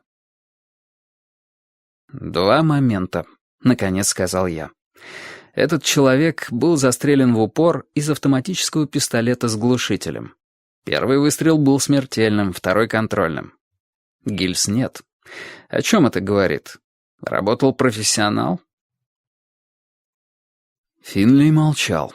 Его основной подозреваемый обсуждал с ним дело как с коллегой. Как следователь он не должен был этого допустить. Он должен был меня остановить. Но ему хотелось меня выслушать. Я буквально видел, как он спорит с самим собой. Финли сидел совершенно неподвижно, но его мысли возились, будто котята в мешке. «Продолжайте», — в конце концов сказал он. Торжественно, словно делая мне одолжение. «Это была казнь, Финли», — сказал я. «Не ограбление, не ссора. Хладнокровная и хирургически точная казнь. Никаких улик на месте преступления. То есть опытный профессионал, ползающий с фонариком и подбирающий гильзы». «Продолжайте», — повторил он. «Выстрел в упор в левый висок», — сказал я. «Возможно, жертва находилась в машине. Убийца говорит с ней в окно, затем поднимает пистолет, бух, после чего наклоняется в салон и делает второй выстрел. Потом подбирает стрелянные гильзы и уходит». «Уходит и все?» — удивился Финли. «А как насчет остального? Вы хотите сказать, был и второй, сообщник?» Я покачал головой. «Их было трое», — сказал я. «Это же очевидно, правда?» «Почему трое?» — спросил Финли. «Но абсолютный минимум двое, верно?» — настаивал я. Как жертва попала на склад? Приехала на машине, не так ли? Слишком далеко до чего бы то ни было, чтобы идти пешком. В таком случае, где же машина? Убийца также не пришел пешком, так что абсолютный минимум — это двое. Они приехали вместе и уехали по отдельности, один на машине убитой жертвы. «Но», — продолжал Финли, — «но улики указывают на то, что было минимум 3 человека», — сказал я. Взгляните с точки зрения психологии. Вот ключ к разгадке. Человек, аккуратно всаживающий пулю небольшого калибра из пистолета с глушителем в голову жертвы и делающий контрольный выстрел, вряд ли вдруг обезумеет и начнет пинать ногами труп, верно? А потом вдруг успокоится и попытается укрыть труп старым картоном. Перед вами 3 различных поступка, Финли. Так что вы имеете дело как минимум с 3 людьми. Финли пожал плечами. «Может быть, все же с 2, — заметил он. «Возможно, прятал труп убийца. Потом». «И не надейтесь», — возразил я. «Он не стал задерживаться на месте преступления. Ему пришлась бы не по душе дикая и совершенно бессмысленная жестокость. К тому же, оставаясь на месте убийства, он рисковал, что его могут случайно увидеть. И еще. Если бы такой человек заметал за собой следы, он сделал бы это как надо. Не оставил бы труп там, где его нашел первый появившийся человек. Так что вы имеете дело с 3 разными людьми». Финли задумался. «Ну и?» — сказал он. «Ну и которым из них являюсь я?» — спросил я. «Убийцей, маньяком или идиотом, прячущим тело?» Финли и Бейкер переглянулись. Ничего мне не ответили. «Ладно. Кем бы я ни был, что, по-вашему, произошло на складе?» — продолжал я. «Я приезжаю туда с 2 дружками, в полночь мы убиваем этого типа, после чего мои дружки уезжают, а я решаю остаться здесь. Почему? Это же чушь, Финли». Он молчал, думал. «У меня нет 2 дружков», — сказал я, — «и машины. Так что в лучшем случае вы можете сказать, что жертва пришла туда пешком, как и я. Мы встретились, я очень аккуратно, профессионально застрелил этого человека, подобрал гильзы, вынул у него бумажник, но забыл обыскать ботинки. После этого спрятал оружие, глушитель, фонарик, сотовый телефон, гильзы, бумажник и все остальное. Затем вдруг совершенно поменял характер и принялся пинать труп ногами, как сумасшедший. После этого снова полностью поменял характер и предпринял бессмысленную попытку спрятать труп. А потом просидел где-то 8 часов под дождем и пошел пешком в город? Это лучшее, что вы можете придумать. И это полнейшая чушь, Финли.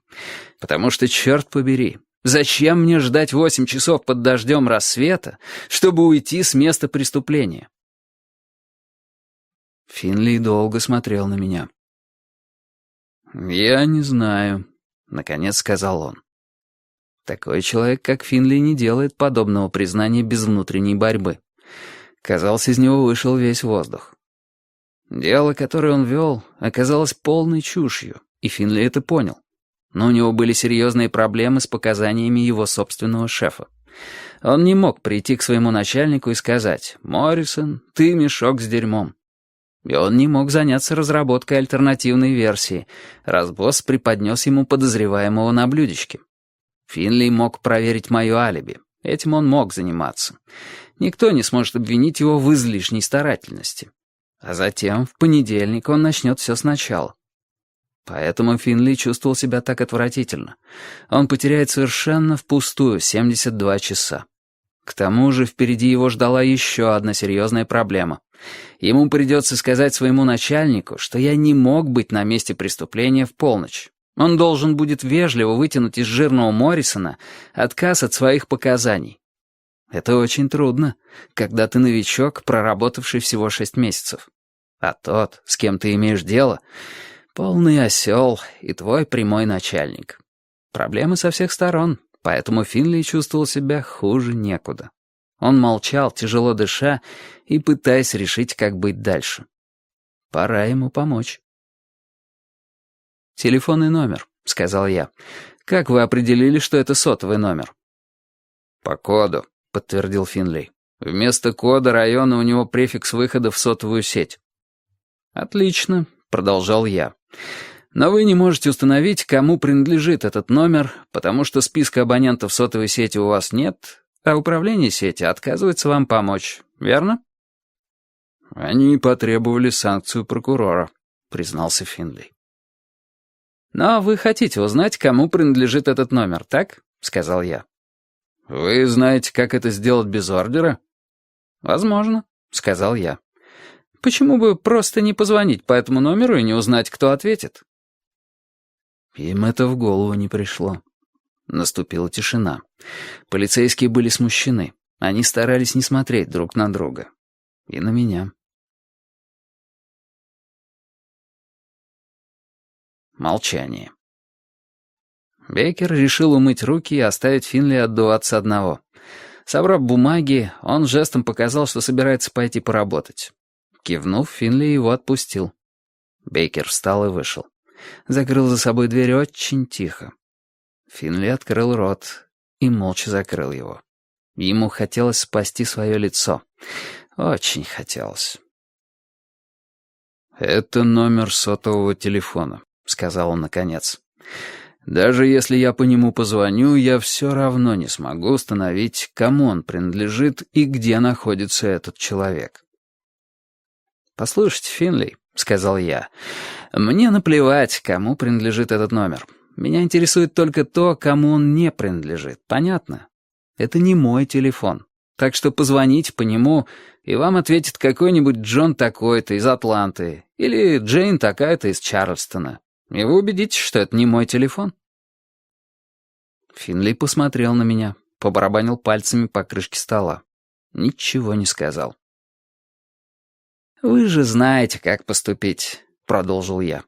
«Позвоните по этому номеру, наплетите какую-нибудь чушь о технических неполадках или неоплаченном счете, ошибке компьютера, и заставьте того, кто вам ответит, назвать свое имя и адрес. Давайте, Финли, шевелитесь, вы же следователь, черт побери». Склонившись над столом, он потянулся за бумажкой с номером, пододвинул ее к себе длинными коричневыми пальцами. Повернул так, чтобы удобнее было читать, и снял трубку. Набрал номер. Нажал клавишу громкой связи.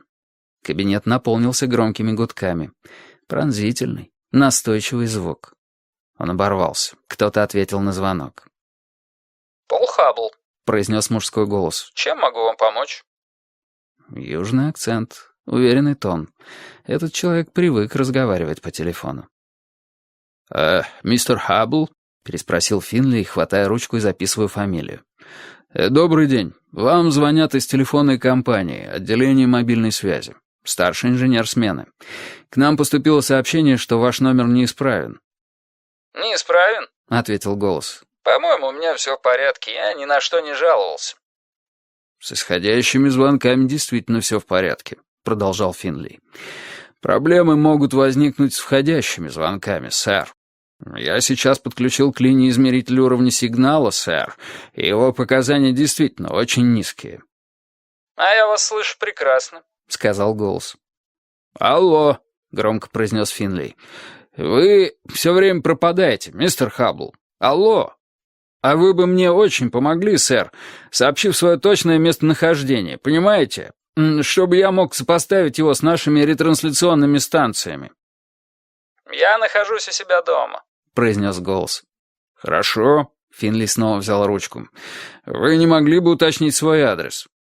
«А разве у вас нет моего адреса?» — насмешливо поинтересовался голос. «Вы же каждый месяц присылаете мне счет». Финли посмотрел на меня. Я усмехнулся.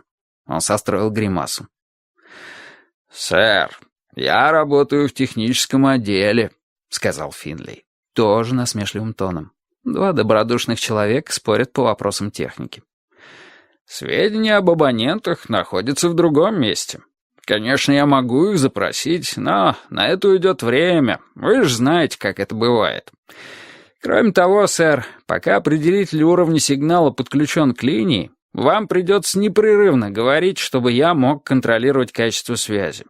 Так что, если у вас нет желания называть свой адрес, вам придется прочитать вслух любимое стихотворение». Крошечный динамик передал смех человека по фамилии Хаббл. «Ну, хорошо. Проверка связи», — произнес голос. «Говорит Пол Хаббл, находящийся у себя дома, то есть в доме номер 25 по Бекман-драйв. Повторяю, дом 025, Бекман-драйв, в добром старом Маргрейве. Произношу по буквам. М-А-Р-Г-Р-Е и краткое В. Штат Джорджия, Соединенные Штаты Америки. Ну, как уровень моего сигнала?» Финли не отвечал. На его лице отразилось беспокойство. «Алло», — спросил голос. «вы меня слышите?» «Да, мистер Хаббл», — сказал Финли. «Я вас слышу. Кажется, никаких проблем с вашим номером нет, сэр. Полагаю, просто ложная тревога. Благодарю вас за помощь». «Ничего страшного», — ответил человек по фамилии Хаббл. «Если что, звоните еще». Связь оборвалась, и комната наполнилась короткими гудками. Финли положил трубку на аппарат, откинулся назад и уставился в потолок. Заговорил сам с собой. «Проклятие», — сказал он. «Здесь, у нас в городе. Черт побери, кто такой этот Пол Хаббл?» «Вы его не знаете?» — спросил я. Финли посмотрел на меня. Огорченно. Словно он успел совсем про меня забыть. «Я здесь всего полгода, еще не успел со всеми познакомиться». Подавшись вперед, Финли нажал на кнопку звонка. Пригласил Бейкера. «Ты что-нибудь можешь сказать о некоем Хаббле?» — спросил у него Финли. «Пол Хаббл, живет здесь, в Маргрейве, дом 25 по Бекман-драйв».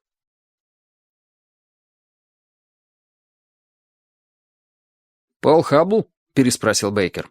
«Ну да. Живет там, где ты и сказал, с самого рождения. Человек семейный. Его хорошо знает Стивенсон, они вроде как родственники. Дружат. Вместе ходят в спортивный клуб. Хаббл — банкир. Ворочает большими деньгами, работает в Атланте. В каком-то крупном банке. Я время от времени встречаю его в городе». Финли пристально посмотрел на своего коллегу. «Это тот, кому принадлежит номер телефона», — сказал он. «Хаббл? Из Маргрейва? Ха-ха, вот те на...» Финли снова повернулся ко мне. «Полагаю, сейчас вы скажете, что никогда не слышали о таком человеке, так?» — спросил он. «Я действительно никогда о нем не слышал», — подтвердил я. Покачав головой, Финли повернулся к Бейкеру. «Отправляйся-ка ты к этому Хабблу и вези его сюда», — сказал он. «Бекман-драйв, дом номер 25. Бог его знает, какое он имеет ко всему этому отношение, но нам надо с ним поговорить. Ты будь с ним поаккуратней, быть может, он тут совсем ни при чем». Снова посмотрев на меня, Финли вышел. Захлопнул за собой массивную дверь.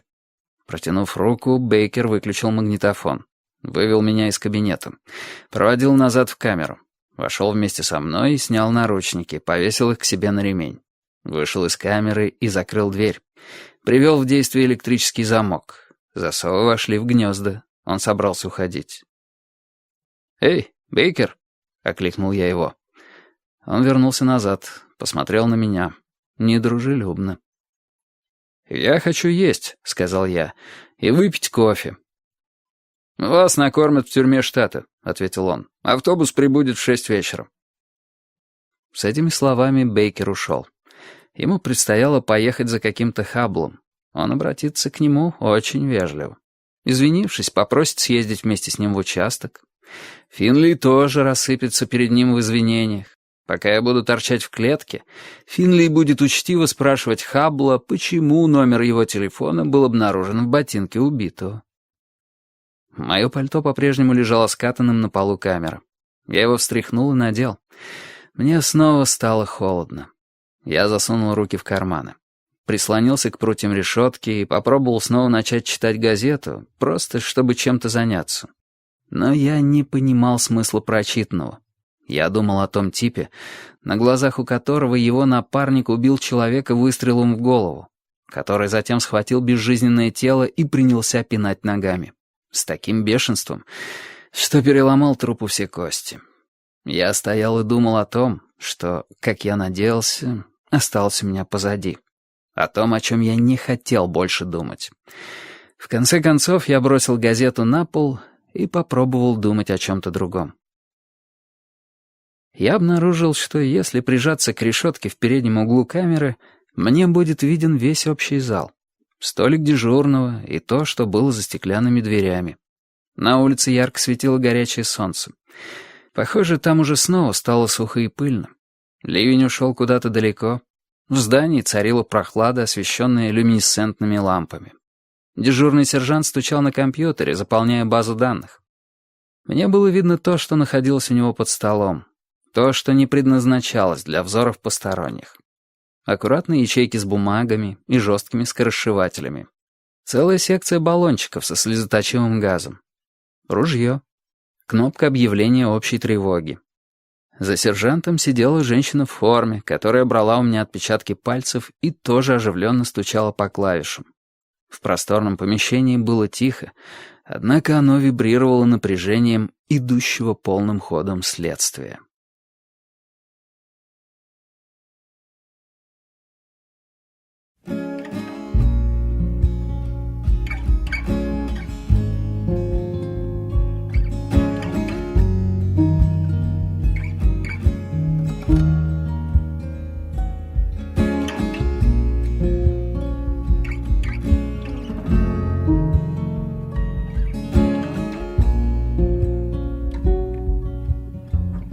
Глава 4. Люди тратят тысячи долларов на высококачественное стереофоническое оборудование, иногда десятки тысяч. В Соединенных Штатах существует целая отрасль промышленности, специализирующаяся на выпуске звуковоспроизводящей аппаратуры таких высоких стандартов, что в это невозможно поверить. Ламповые усилители стоимостью с хороший дом, колонки выше моего роста, соединительные шнуры, толстые, как поливочные шланги. В армии кое у кого есть такая аппаратура. Я имел возможность оценить качество ее звучания на военных базах по всему миру. Изумительно. Но на самом деле все эти люди напрасно потратили деньги. Ибо лучшая звуковоспроизводящая аппаратура в мире совершенно ничего не стоит. Она находится у нас в голове, работает так, как мы того хотим, на нужной громкости. Я стоял в углу камеры, прокручивая в голове песню Бобби Бланда. Старый и любимый хит. На полной громкости. Дальше по дороге. Бобби Бланд поет ее в соль-мажоре. Эта тональность придает песне какую-то солнечную жизнерадостность, убирает горечь из стихов, превращает песню в жалобу, пророчество, утешение. В то самое, чем и должен быть настоящий блюз. Спокойный соль-мажор навевает сладостный туман, растворяет злобу. Но тут я увидел жирного начальника отделения. Моррисон шел мимо камер, отделенных решеткой, направляясь в свой кабинет. Как раз к началу третьего куплета. Я транспонировал песню в ми-бемоль, мрачную и грозную тональность. Тональность настоящего блюза. Убрал приятный голос Бобби Бланда. Мне нужно было что-нибудь жестче, что-нибудь грубее. Музыкальное, но в то же время с пропитым и прокуренным хрипом. Наверное, Wild Child Butler будет в самый раз. Голос, с которым не будешь шутить. Я добавил громкость как раз на том месте, где поется «Что посеешь, то и пожнешь, дальше по дороге». Моррисон солгал насчет вчерашнего вечера. Меня не было здесь в полночь. Сначала я был готов поверить в возможную ошибку. Наверное, он видел кого-либо похожего на меня. Такой подход означал признание презумпции невиновности. Сейчас же мне захотелось дать Моррисону правой прямо в морду, расквасить в лепешку его жирный нос. Я закрыл глаза. Мы с Уайлд Чайлдом Батлером дали себе слово, что это обязательно произойдет. Дальше по дороге. Открыв глаза, я выключил звучащую у меня в голове музыку. Прямо передо мной, с той стороны решетки, стояла женщина-полицейский, бравшая у меня отпечатки пальцев. Она возвращалась от кофейного автомата. «Не хотите чашку кофе?» — спросила она. «С удовольствием», — сказал я. «Очень хочу. Без сливок, без сахара». Поставив свой стаканчик на стол, она вернулась к автомату. Приготовила еще один стаканчик и подошла ко мне. Она была довольно красивая. Лет 30, темноволосая, не очень высокая. Но назвать ее средней было бы большой несправедливостью. В ней ощущалась какая-то жизненная сила.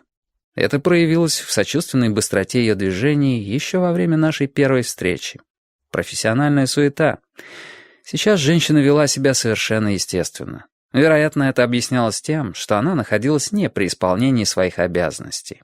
Скорее всего, жирный Моррисон не одобрил бы то, что она принесла кофе задержанному.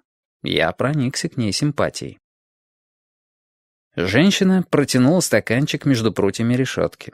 Вблизи она показалась мне красивой. От нее хорошо пахло. Я не помнил, обратил ли на это внимание при первой встрече. Кажется, я подумал, что она похожа на медсестру в зубоврачебном кабинете. Если бы все медсестры в зубоврачебных кабинетах выглядели так, я бы ходил лечить зубы гораздо чаще. Я взял стаканчик. Я был очень признателен женщине. Мне очень хотелось пить, и я люблю кофе. Дайте мне возможность, и я буду пить кофе так, как алкоголик пьет водку. Я сделал глоток. Хороший кофе. Я поднял пластиковый стаканчик в приветственном жесте. «Спасибо», — сказал я. «Пожалуйста», — ответила женщина, улыбаясь, в том числе и глазами. Я улыбнулся в ответ. Ее глаза были долгожданным солнечным лучом в дождливый день. «Значит, вы полагаете, я здесь ни при чем?» — спросил я. Она взяла со стола свой стаканчик. «Вы считаете, я бы не принесла кофе виновному?» «Возможно, даже не стали бы с ним разговаривать». «Я знаю, что на вас нет никакой серьезной вины», — сказала женщина. «Как вы это определили?» — удивился я. «Потому что у меня глаза не слишком близко посажены».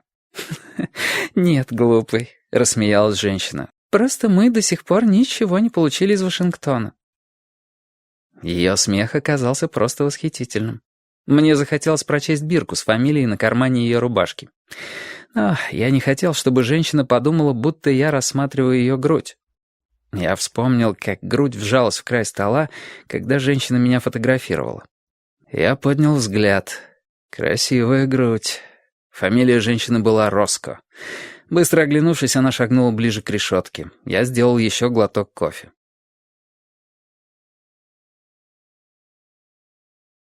«Я через компьютер отослала отпечатки ваших пальцев в Вашингтон», — сказала Роско. «Это было в 12:36. Вы знаете, там главная база данных ФБР. Миллионы отпечатков. Все присланные отпечатки проверяют в соответствии с приоритетом. Сначала сравнивают с отпечатками первого десятка самых опасных преступников, находящихся в розыске. Затем первой сотни, потом первой 1000 и так далее. Понятно? Так что если бы вы находились где-то в самом верху и имели за плечами нераскрытое тяжкое преступление, мы бы уже давно получили ответ. Проверка осуществляется автоматически. Нельзя дать возможность опасному преступнику скрыться, поэтому система сравнения реагирует немедленно. Но вы находитесь здесь почти 3 часа, а мы до сих пор ничего не получили. Так что я точно знаю, что ничего серьезного за вами не числится».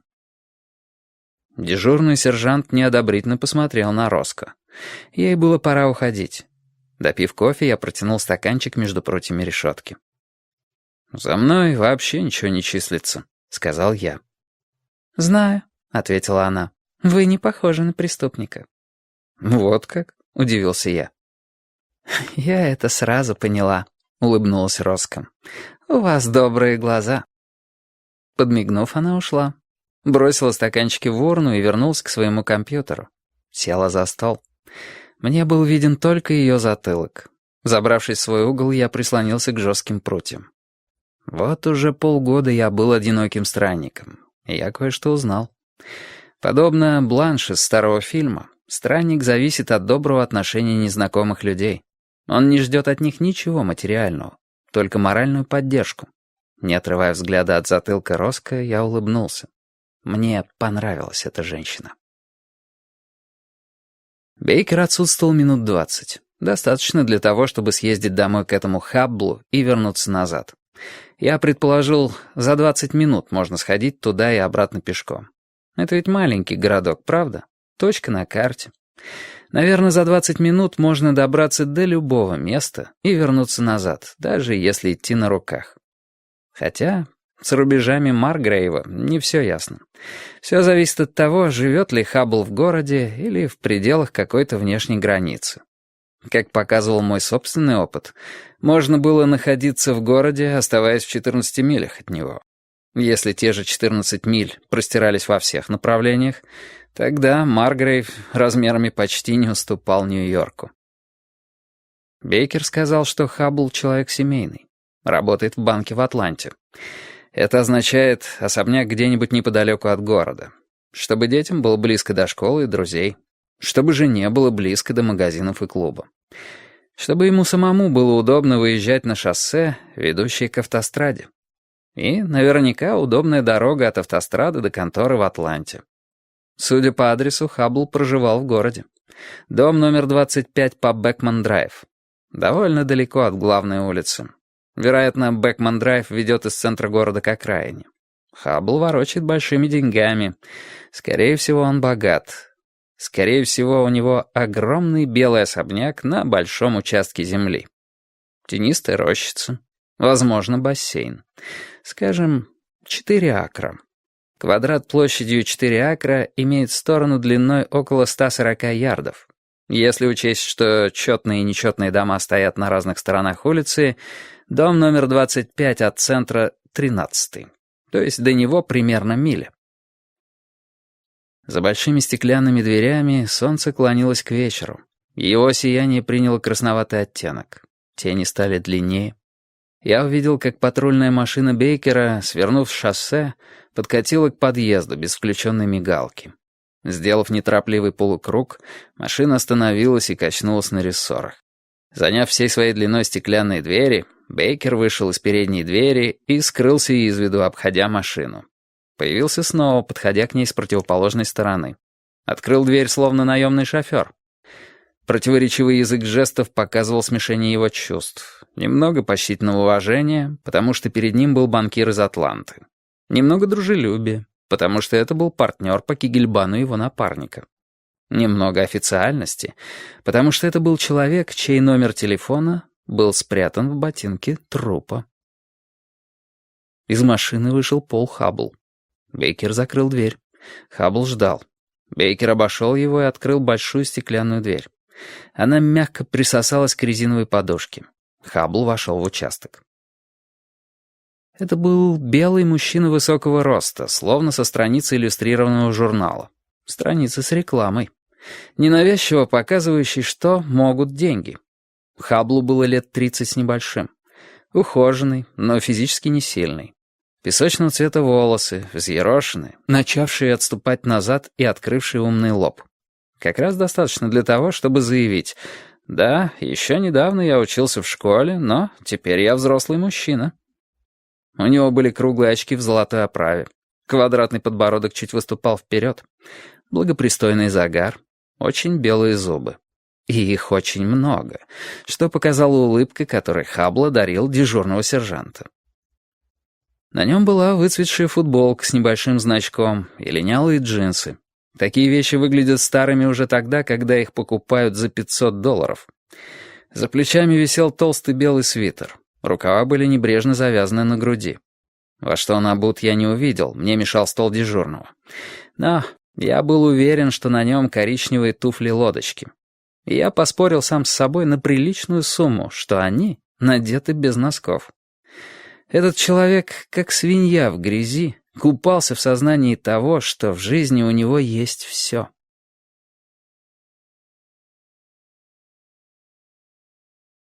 Но Хаббл был чем-то взволнован.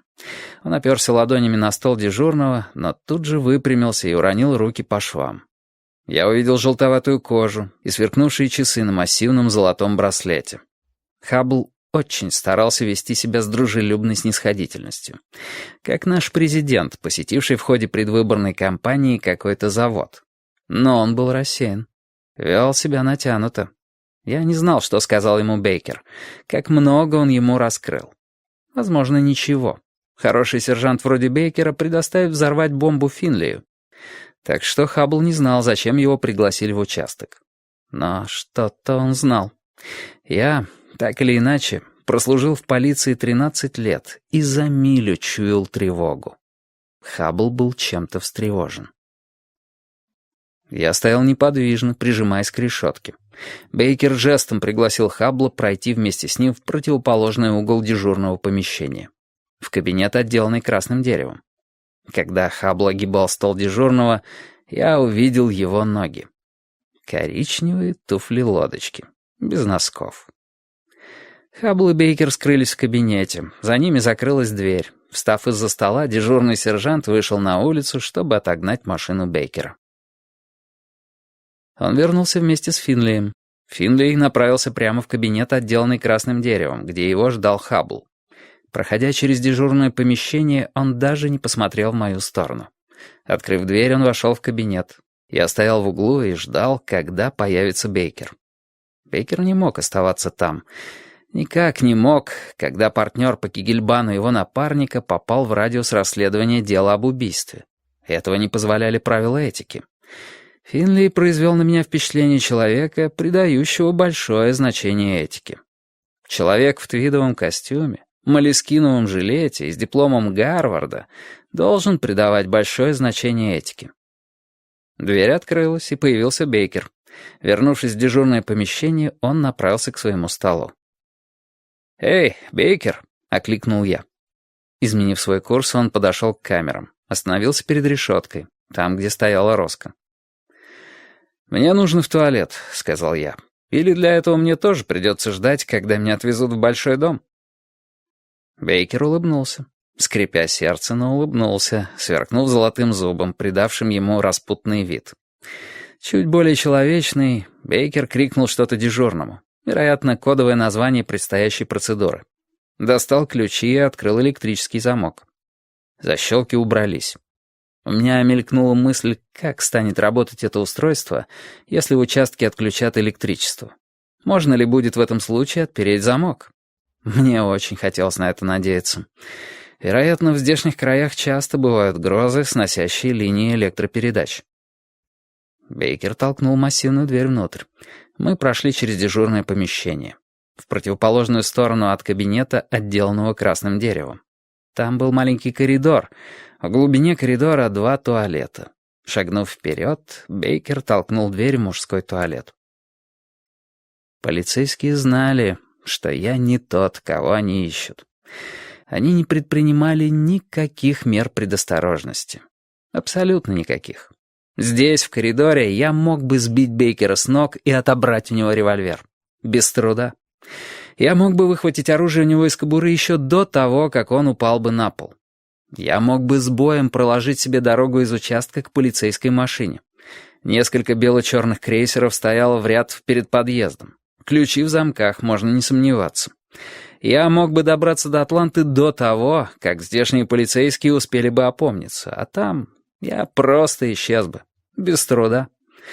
Но я спокойно прошел в туалет.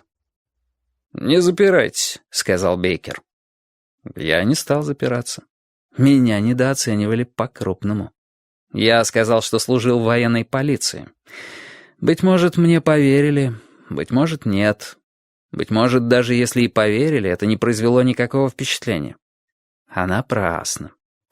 Военный полицейский имеет дело с нарушившими закон военнослужащими, с солдатами, прекрасно владеющими оружием и навыками рукопашного боя, с десантниками, морскими пехотинцами, зелеными беретами. Не просто с убийцами, с хорошо обученными убийцами. Очень хорошо обученными на солидные средства налогоплательщиков. Так что военный полицейский должен быть обучен еще лучше. Лучше владеть оружием, лучше действовать голыми руками. По-видимому, Бейкер не имел об этом понятия. Не подумал об этом. В противном случае всю дорогу до туалета он держал бы меня под прицелом 2 ружей. Если бы считал, что я тот, кто им нужен. Застегнув ширинку, я вышел в коридор. Бейкер ждал меня за дверью. Мы вернулись к месту предварительного содержания. Я зашел в свою камеру, прислонился к решетке в углу. Бейкер закрыл тяжелую дверь, включил электрический замок, щеколды выдвинулись. Бейкер вернулся в дежурное помещение. В течение следующих 20 минут стояла тишина. Бейкер работал за компьютером, как и Роско. Сержант молча сидел за столом. Финлей находился в кабинете вместе с Хаблом. Над входной дверью висели современные часы. Не такие изящные, как антиквариат в кабинете, но тикающие так же медленно. Тишина. 4 часа 30 минут. Я стоял, прислонившись к титановым прутьям, и ждал. Тишина. Без четверти 5.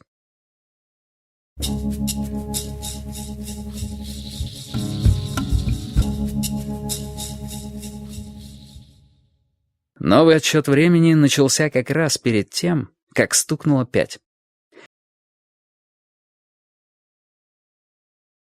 Из просторного кабинета в глубине, отделанного красным деревом, донесся шум. Громкие крики, грохот. Кто-то изрядно разошелся. На столе у Бейкера зазвонил зуммер. Затрещало устройство внутренней связи.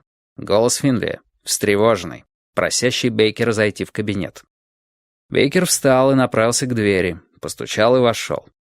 Большие стеклянные двери у входа втянулись, и появился жирный мужчина. Начальник участка Моррисон. Он направился прямо в кабинет, столкнулся в дверях с выходящим оттуда Бейкером. Бейкер поспешил к столику дежурного и что-то возбужденно прошептал сержанту. К ним присоединилась Роско. Все трое оживленно заговорили, обсуждая что-то серьезное. Что именно, я не слышал. Слишком далеко. Переговорное устройство на столе Бейкера затрещало опять. Бейкер направился обратно в кабинет. Стеклянные двери снова раскрылись. Ярко сверкало клонящееся к горизонту солнце. В участок зашел Стивенсон. Я впервые видел его после своего ареста. Похоже, пучина возбуждения засасывала все новых людей. Стивенсон обратился к дежурному сержанту. Полученный ответ его заметно взволновал. Сержант положил Стивенсону руку на плечо. Стряхнув его руку, Стивенсон бросился в кабинет, отделанный красным деревом, уворачиваясь от столов, словно опытный футболист. Когда он подбегал к двери, она открылась. Из кабинета вышла целая толпа. Моррисон, Финлей и Бейкер, держащие Хаббла под локоть. Внешне небрежно, но на самом деле очень эффективно, так же, как он держал меня. Ошалело посмотрев на Хаббла, Стивенсон схватил Финлея за руку, потащил его назад в кабинет. Развернув свою вспотевшую тушу, Моррисон последовал за ними. Хлопнула закрывшаяся дверь, Бейкер провел Хаббла ко мне.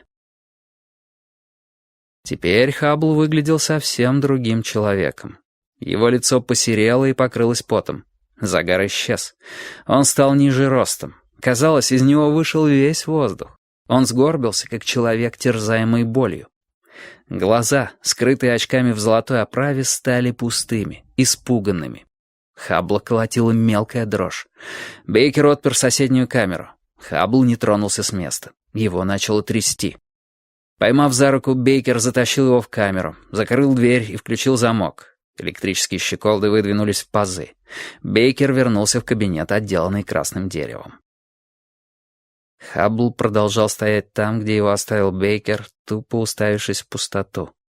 Затем он медленно попятился назад, пока не уперся в дальнюю стену камеры. Прижавшись к ней спиной, он бессильно опустился на пол, уронил голову на колени. До меня донесся стук его пальцев, дрожащих на жестком нейлоновом ковролине. Оторвавшись от компьютера, Роско посмотрела на Хаббла. Дежурный сержант также посмотрел на него. У них на глазах человек рассыпался на части.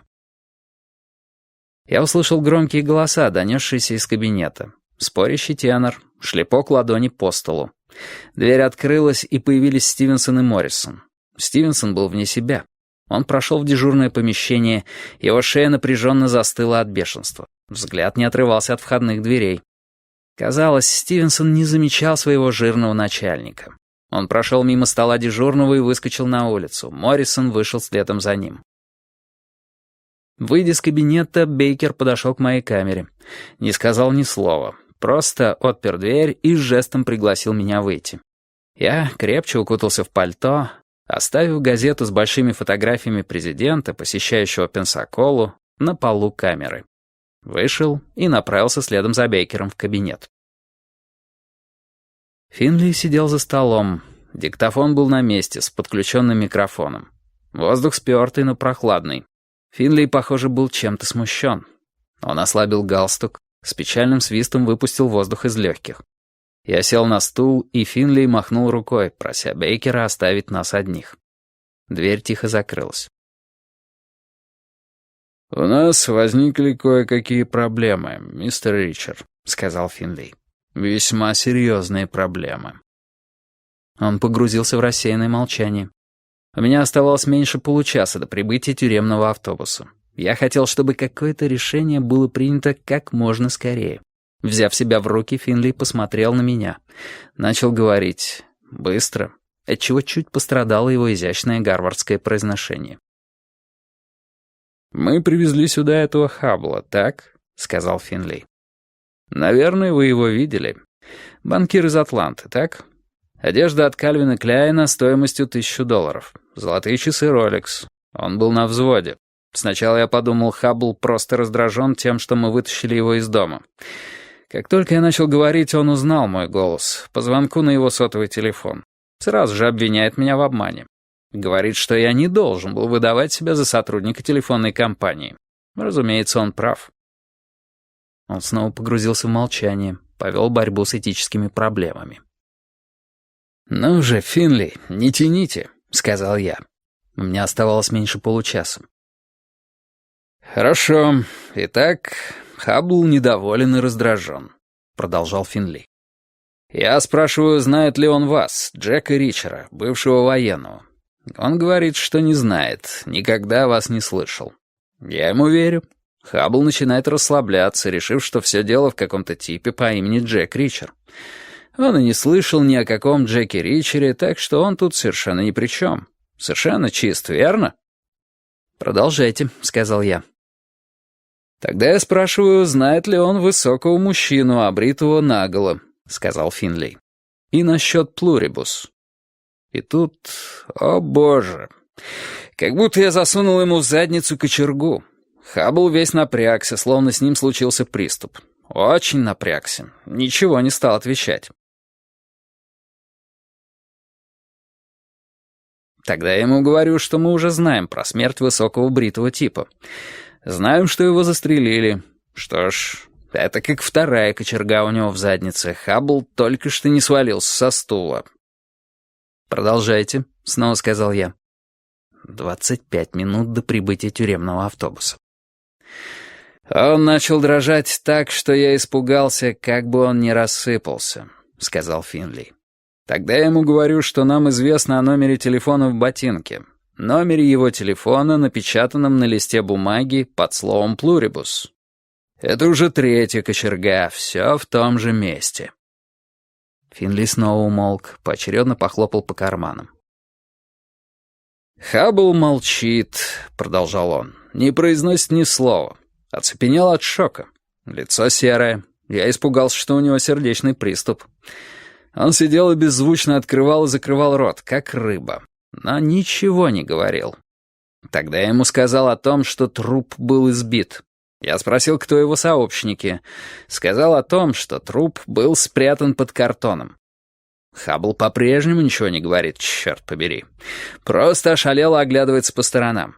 Наконец я понял, что он лихорадочно думает, пытается определить, что мне ответить.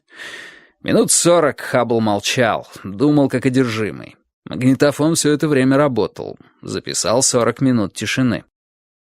Финли снова умолк, на этот раз, чтобы усилить эффект. Посмотрел на меня. «Наконец, Хаббл во всем сознался», — сказал Финли. «Это сделал я», — сказал он, — «я его застрелил». «Он ведь сознался, да? И это записано на кассете». «Продолжайте», — сказал я. «Я его спрашиваю, не нужен ли ему адвокат», — сказал Финли. Он отвечает, не нужен, и продолжает твердить, что это он убил того типа. Так что я читаю ему права Миранды, громко и отчетливо, чтобы это было на кассете.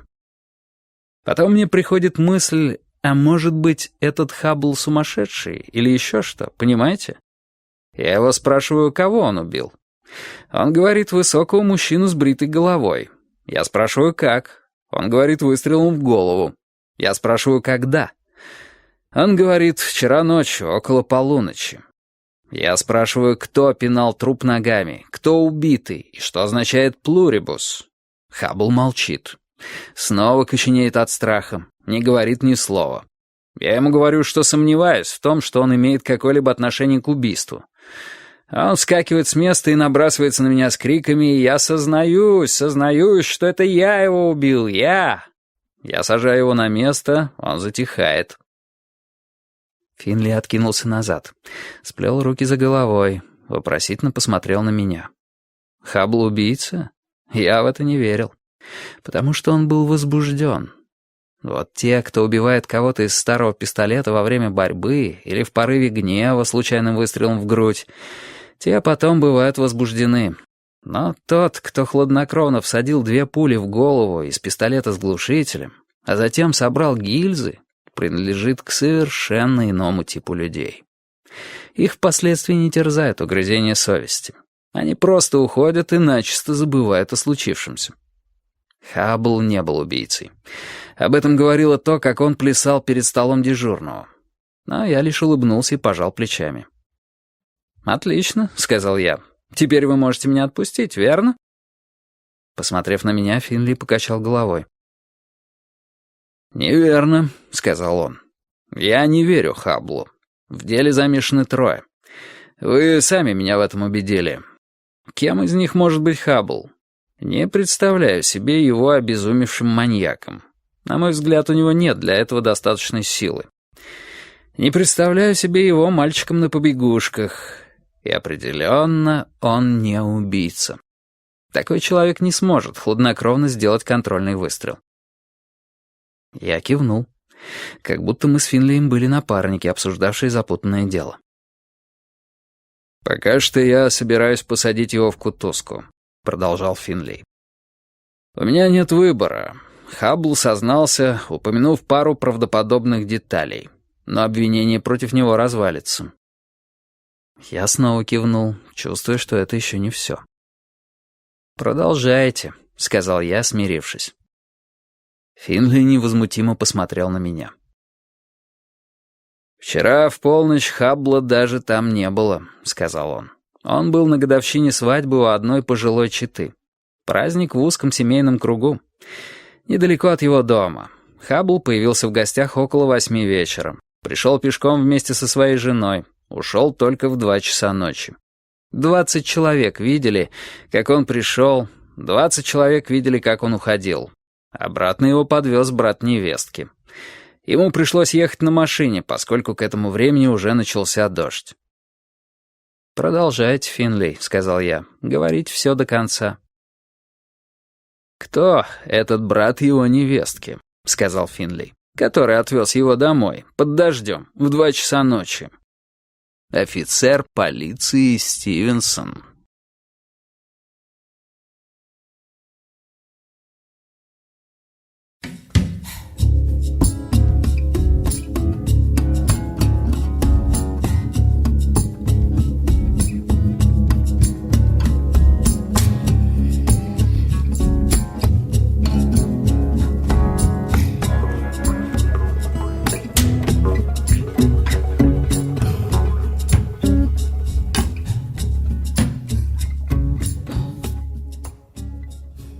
Глава 5.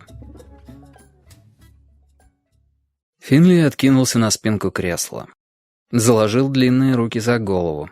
Высокий, элегантный мужчина, учившийся в Бостоне. Культурный, опытный. И он отправлял меня в тюрьму за то, что я не совершал. Финли выпрямился, вытянул руки на стол, ладонями вверх. «Я сожалею, Ричард», — сказал он. «Сожалеете?» — воскликнул я. «Вы отправляете в тюрьму 2 невиновных и говорите, что сожалеете об этом?» Он пожал плечами. Похоже, ему было не по себе. «Так пожелал Моррисон», — сказал он. По его мнению, дело закрыто.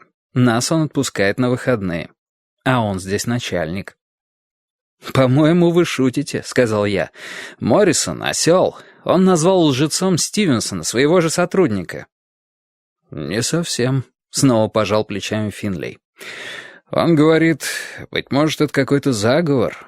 Понимаете, возможно, самого Хаббла действительно не было на месте преступления, но он нанял вас. Заговор, верно? Моррисон считает, Хаббл взял на себя всю вину, потому что боится вас, боится показать на вас пальцем. Моррисон полагает, вы шли домой к Хабблу, чтобы получить причитающиеся деньги, но мы вас задержали. По его мнению, именно поэтому вы ждали до 8 часов. И именно поэтому Хаббл сегодня остался дома. Не поехал на работу, так как ждал вас, чтобы с вами расплатиться». Я молчал. Мое беспокойство росло. Этот Моррисон становился опасным. Его версия звучит правдоподобно, и это продлится до тех пор, пока Финли не проверит мои слова, если он их вообще проверит. «Так что, Ричард, я сожалею», — повторил Финли. «Вы с Хабблом просидите за решеткой до понедельника. Придется вам потерпеть. В Орбертоне. Местечко плохое, но камеры для подследственных ничего. Хуже тем, кто отбывает там срок. Гораздо хуже. Ну а я тем временем буду трудиться. Попрошу Роско поработать со мной в субботу и воскресенье. Это та красавица, что брала у вас отпечатки. Дело она знает, наверное, оно у нас лучшее. Если то, что вы сказали, правда, в понедельник вас отпустят на все 4 стороны. Хорошо?» Я смотрел на него, чувствуя, как начинаю сходить с ума от бешенства. «Нет, Финлей, плохо. Вы знаете, что я ни в чем не виноват. Знаете, что я не имею к этому никакого отношения. Вы просто наложили в штаны от страха, испугавшись вашего никчемного жирного ублюдка Моррисона. И вот я отправляюсь в тюрьму только потому, что вы жалкий трус, мать вашу!» Мои слова задели Финлея. Его темное лицо потемнело еще больше. Он долго молчал. Я учащенно дышал, испепеляя его взором. По мере того, как остывала моя злость, мой испепеляющий взор превращался в обыкновенный взгляд. Я постепенно брал себя в руки. Настал черед Финлия сверкнуть глазами. «Я хочу сказать вам 2 вещи, Ричард», — наконец произнес он. Безупречная артикуляция. «Во-первых, если понадобится, в понедельник я разберусь с Моррисоном. Во-вторых, я не трус. Вы ничего обо мне не знаете. Ровным счетом ничего». Я спокойно выдержал его взгляд. 6 часов, автобус уже приехал. «Я знаю о вас больше, чем вы думаете», — сказал я. «Мне известно, что вы учились в аспирантуре Гарвардского университета, что вы разведены и бросили курить в апреле». Лицо Финли оставалось безучастным. Постучав, в кабинет вошел Бейкер, сказавший о том, что приехал тюремный автобус. Встав, Финли обошел стол. Сказал Бейкеру, что сам приведет меня. Бейкер отправился за Хабблом. «Откуда вам это известно?» — спросил Финли. В нем проснулось любопытство. Он проигрывал. «Все просто», — сказал я. «Вы умный парень, так? Учились в Бостоне, вы сами сказали. Но во времена вашей молодости Гарвард не брал чернокожих. Вы умный парень, но все же вы не ученый, создающий ракеты. Так что я предположил, что вы сначала закончили Бостонский университет. Правильно?» «Правильно», — подтвердил Финли. «А в Гарварде вы учились в аспирантуре», — продолжал я. «В Бостонском университете вы проявили себя неплохо. Времена изменились, и вас приняли в Гарвард. Вы говорите, как выпускник Гарварда. Я предположил это в самом начале нашего знакомства. Докторская диссертация по криминологии?» «Правильно», — снова подтвердил Финли. «По криминологии». «Далее. На это место вы устроились в апреле», — сказал я. «Это вы сами мне сказали. Отработав 20 лет в полиции Бостона, вы вышли на пенсию. Так что сюда вы приехали, имея кое-какие свободные деньги. Но вы приехали без женщины. потому что женщина заставила бы вас потратить хоть что-то на новую одежду. Можно не сомневаться. Она ни дня не потерпела бы этот зимний твидовый костюм, что сейчас на вас. Она вышвырнула бы его на помойку и купила бы вам что-нибудь новое, чтобы начать новую жизнь на новом месте. Но вы по-прежнему носите этот ужасный старый костюм. Значит, женщины нет. Она или умерла, или развелась с вами. Так что шансы 50/50. Похоже, я угадал. Финли молча кивнул. «Ну, а насчет курения все совсем просто», — сказал я. «В минуту стресса вы похлопали себя по карманам, ища сигареты. Это означает, что вы бросили курить относительно недавно. Легко догадаться, это произошло в апреле. Новая жизнь, новая работа, нет сигаретам. Вы решили бросить курить, чтобы не бояться рака». Финли одобрительно посмотрел на меня, помимо воли. «Очень неплохо, Ричард», — сказал он. «Элементарная дедукция, так?» Я пожал плечами. Ничего не ответил. «Тогда давайте определите с помощью своей дедукции, кто пришил того человека на складе». «Мне нет никакого дела до того, кто, где и кого пришил», — сказал я. «Это ваша проблема. К тому же, Финли, вы задали не тот вопрос, что нужно. Первым делом надо выяснить, кто убитый, правильно?» «Похоже, у вас есть мысль, как это сделать? Да, умник?» — спросил Финли. «Документов нет, от лица ничего не осталось, отпечатки пальцев в картотеке не значатся. Хаббл молчит, как рыба». «Проверьте отпечатки еще раз», — сказал я. «Я говорю серьезно, Финли. Попросите Роско заняться этим». «Почему?» — удивился он. «Здесь что-то не так». «Что не так?» «Проверьте отпечатки еще раз, хорошо?» — повторил я. «Сделаете?» Финли проворчал что-то нечленораздельное. Не сказал ни «да», ни «нет». Открыв дверь кабинета, я вышел. Роско уже не было. Вообще в участке не осталось никого, кроме Бейкера и Хаббла в глубине у камер. На улице за стеклянными дверями я увидел дежурного сержанта. Он расписывался в блокноте, который держал водитель тюремного автобуса. Сам автобус стоял у них за спиной. Он стоял на изгибающейся полукругом дорожке, загородив собой весь вид через стеклянные двери. Обычный школьный автобус, но выкрашенный в серый цвет. На борту надпись «Управление исправительных учреждений штата Джорджия». Надпись проходила по всей длине автобуса под окнами. Под надписью «Герб штата». Окна зарешечены. Финли вышел вслед за мной из кабинета. Взяв меня за локоть, подвел к Бейкеру. У Бейкера на большом пальце висели 3 пары наручников, когда-то выкрашенных ярко-оранжевой краской, давно облупившейся. Из-под краски проглядывала матовая сталь. Бейкер защелкнул у меня на запястьях наручники и один браслет от вторых наручников. Отпер камеру Хаббла и подал ему знак «выходить». Перепуганный банкир был в оцепенении, но все же подчинился. Поймав наручник, болтающийся на моей левой руке, Бейкер защелкнул второй браслет на правом запястье Хаббла. Затем надел 3-ю пару наручников ему на второе запястье. Теперь мы были готовы идти. «Бейкер, возьмите у него часы», — сказал я. «В тюрьме он их потеряет». Бейкер кивнул. Он понял, что я имел в виду. Такой человек, как Хаббл, может многое потерять в тюрьме. Бейкер расстегнул на руке Хаббла массивный Rolex. Браслет часов не пролезал через наручники, поэтому Бейкеру пришлось снять их и надеть снова. Водитель тюремного автобуса открыл входную дверь и нетерпеливо взглянул на нас. У этого человека строгое расписание. Бейкер положил часы Хаббла на ближайший стол. На то самое место, куда моя подруга Роско ставила свой стаканчик с кофе. «Ладно, ребята, давайте трогаться», — сказал Бейкер. Он проводил нас до дверей. Мы вышли на улицу, и нас встретила стена горячего влажного воздуха. Мы направились к автобусу, скованные наручниками. Идти было неудобно. На половине дороги Хаббл остановился.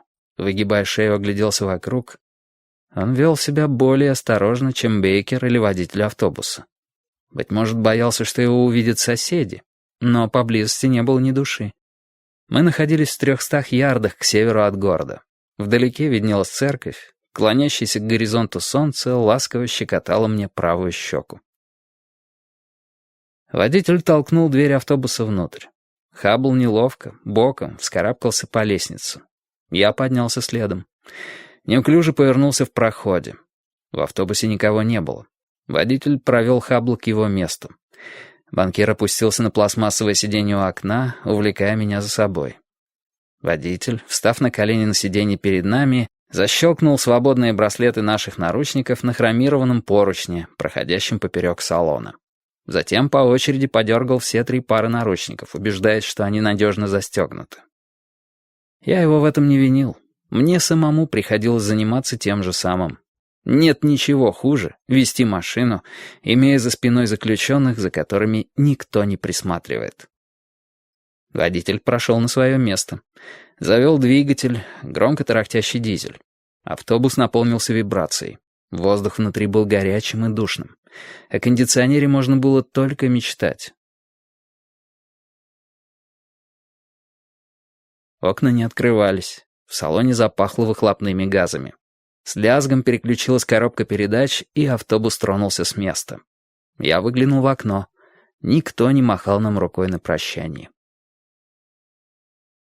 Выехав со стоянки перед полицейским участком, мы повернули на север от города, в сторону автострады. Через полмили мы проехали мимо ресторана «Ино». Стоянка перед ним была пуста. Желающих рано поужинать не было. Некоторое время мы ехали на север. Затем повернули с шоссе налево и поехали по дороге, идущей между полей. Автобус громыхал и скрипел. Мимо мелькали бесконечные ряды кустов и бесконечные полоски краснозема между ними. Впереди клонилось к горизонту солнце. Оно превратилось в огромный красный диск, спускающийся на поля. Водитель опустил солнцезащитный козырек. С внутренней стороны на нем была инструкция производителя, объясняющая, как управлять автобусом. Хаббл трясся и подпрыгивал рядом со мной. Он не произнес ни слова. Всю дорогу он сидел, уронив голову. Его левая рука оставалась поднятой из-за наручника, пристегнутого к хромированной перекладине перед нами. Правая рука безвольно болталась между нами. На нем по-прежнему был дорогой свитер, накинутый на плечи. На запястье, там, где был Ролекс, белела полоска более светлой кожи. Жизненные силы почти полностью покинули его. Он был в объятиях парализующего страха. Почти целый час мы прыгали и тряслись по неровной дороге.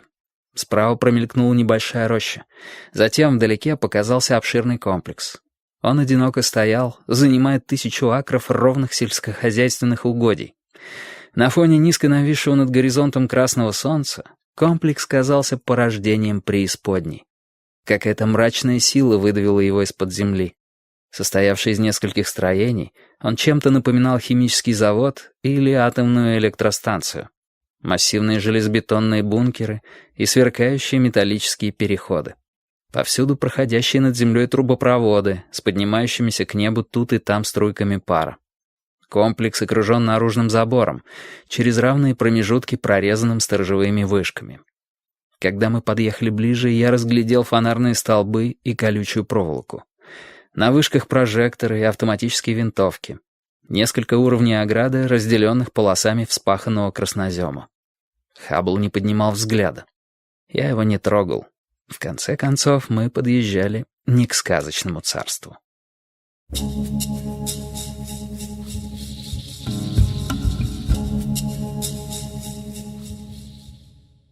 При приближении к комплексу автобус сбавил скорость. Наружная ограда, отстоящая на 100 ярдов от строений, представляла собой внушительное препятствие.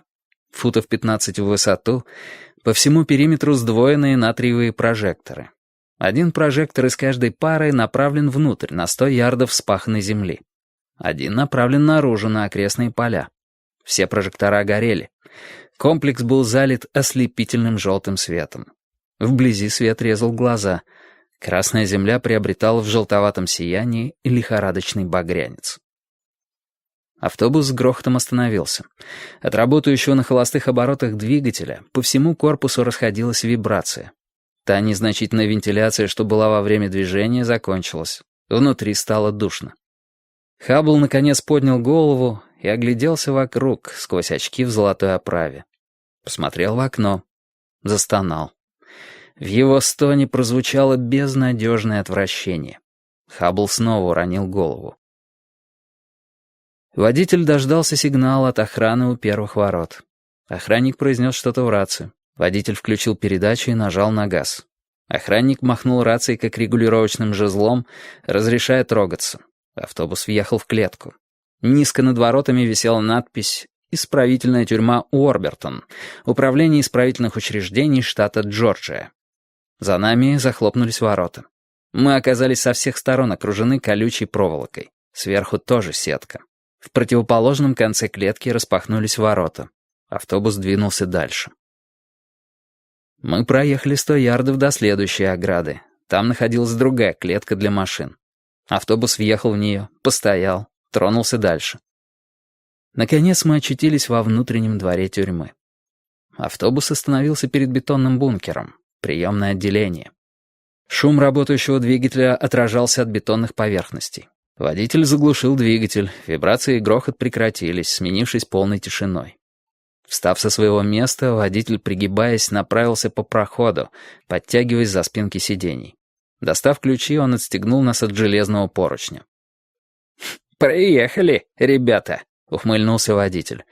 «Пошли, вас ждет веселая вечеринка». Мы неловко встали с сидений и боком пошли по проходу. Хаббл тянул меня за левую руку. Водитель поставил нас перед дверью. Снял все 3 пары наручников и бросил их в коробку в кабине. Нажал на рычаг и открыл дверь. Мы вышли из автобуса. В бункере напротив открылась дверь. Появился охранник, окликнул нас, подзывая к себе. Он жевал пончик и говорил с набитым ртом. Усы у него были покрыты похожей на иней сахарной пудрой. Совершенно несерьезный тип. Войдя в дверь, мы оказались в тесной комнате. В ней было очень грязно. Вокруг крашеного деревянного стола стояли стулья. Еще один охранник сидел за столом, листая потрепанную папку.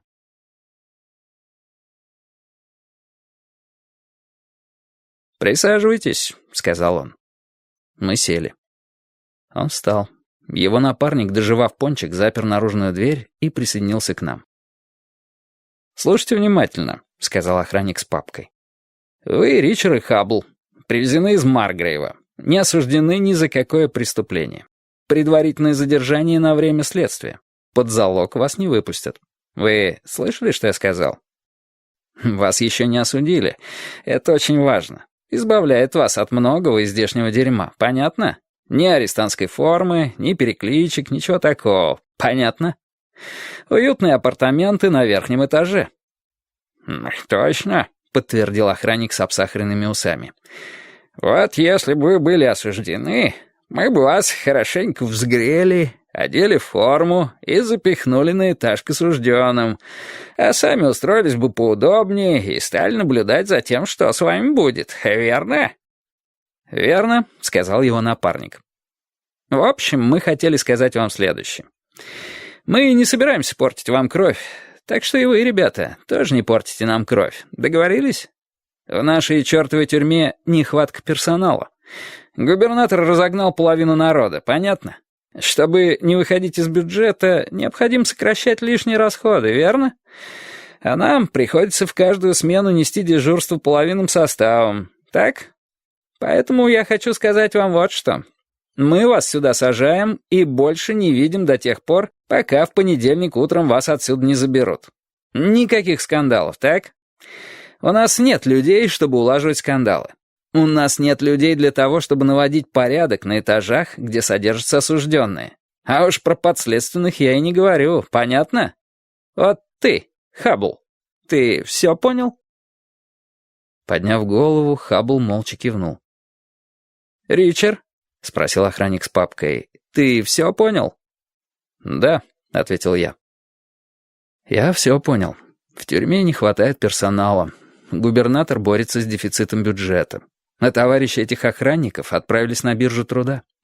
Не надо рассказывать мне сказки». «Вот и хорошо», — продолжал охранник. «Так что давайте договоримся. Наша смена заканчивается в 7 часов, то есть через 1 минуту. Мы не станем задерживаться ради вас. Во-первых, мы сами не хотим, а потом нам все равно не разрешил бы наш профсоюз. Так что вас покормят, после чего запрут здесь до тех пор, пока не прибудет новая смена, которая отведет вас наверх. Смена придет только когда совсем стемнеет, часов в 10. Понятно? Только охрана все равно не перемещает заключенных в темное время суток, так? Профсоюз не разрешает. Так что за вами придет сам Спиви, помощник надзирателя. Сегодня ночью он старший. Часов в 10. Договорились? Если вам не нравится, жалуйтесь не мне, жалуйтесь губернатору. Понятно? Пожиратель пончиков скрылся в коридоре и через какое-то время вернулся с подносом. На подносе были накрытые тарелки, бумажные стаканчики и термос. Охранник поставил поднос на стол, а затем они со своим напарником вышли в коридор. Заперли дверь снаружи. В комнате стало тихо, как в гробнице. Мы принялись за еду. Рыба с рисом, пятничное меню. В термосе кофе. Хаббл молчал. Оставил мне почти весь кофе. Очко в его пользу. Сложив мусор на поднос, я поставил поднос на пол. Впереди еще 3 часа, которые надо чем-то занять. Откинувшись на стуле назад, я забросил ноги на стол.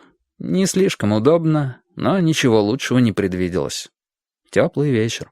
Сентябрь в Джорджии. Я посмотрел на Хаббла совсем без любопытства. Он по-прежнему молчал. Я до сих пор не слышал его голоса, если не считать по громкоговорителю телефона в кабинете Финлия. Он посмотрел на меня. Выражение его лица было подавленным и испуганным. Он посмотрел на меня так, словно я был существом из другого мира. И отвел взгляд. Быть может, мне не надо было поворачивать назад к заливу. Но в сентябре уже поздно направляться на север. Там слишком холодно. Возможно, надо было перебраться на острова. Например, на Ямайку. Там хорошая музыка. Прожить зиму в хижине на Ямайке. Выкуривать в неделю фунт травки.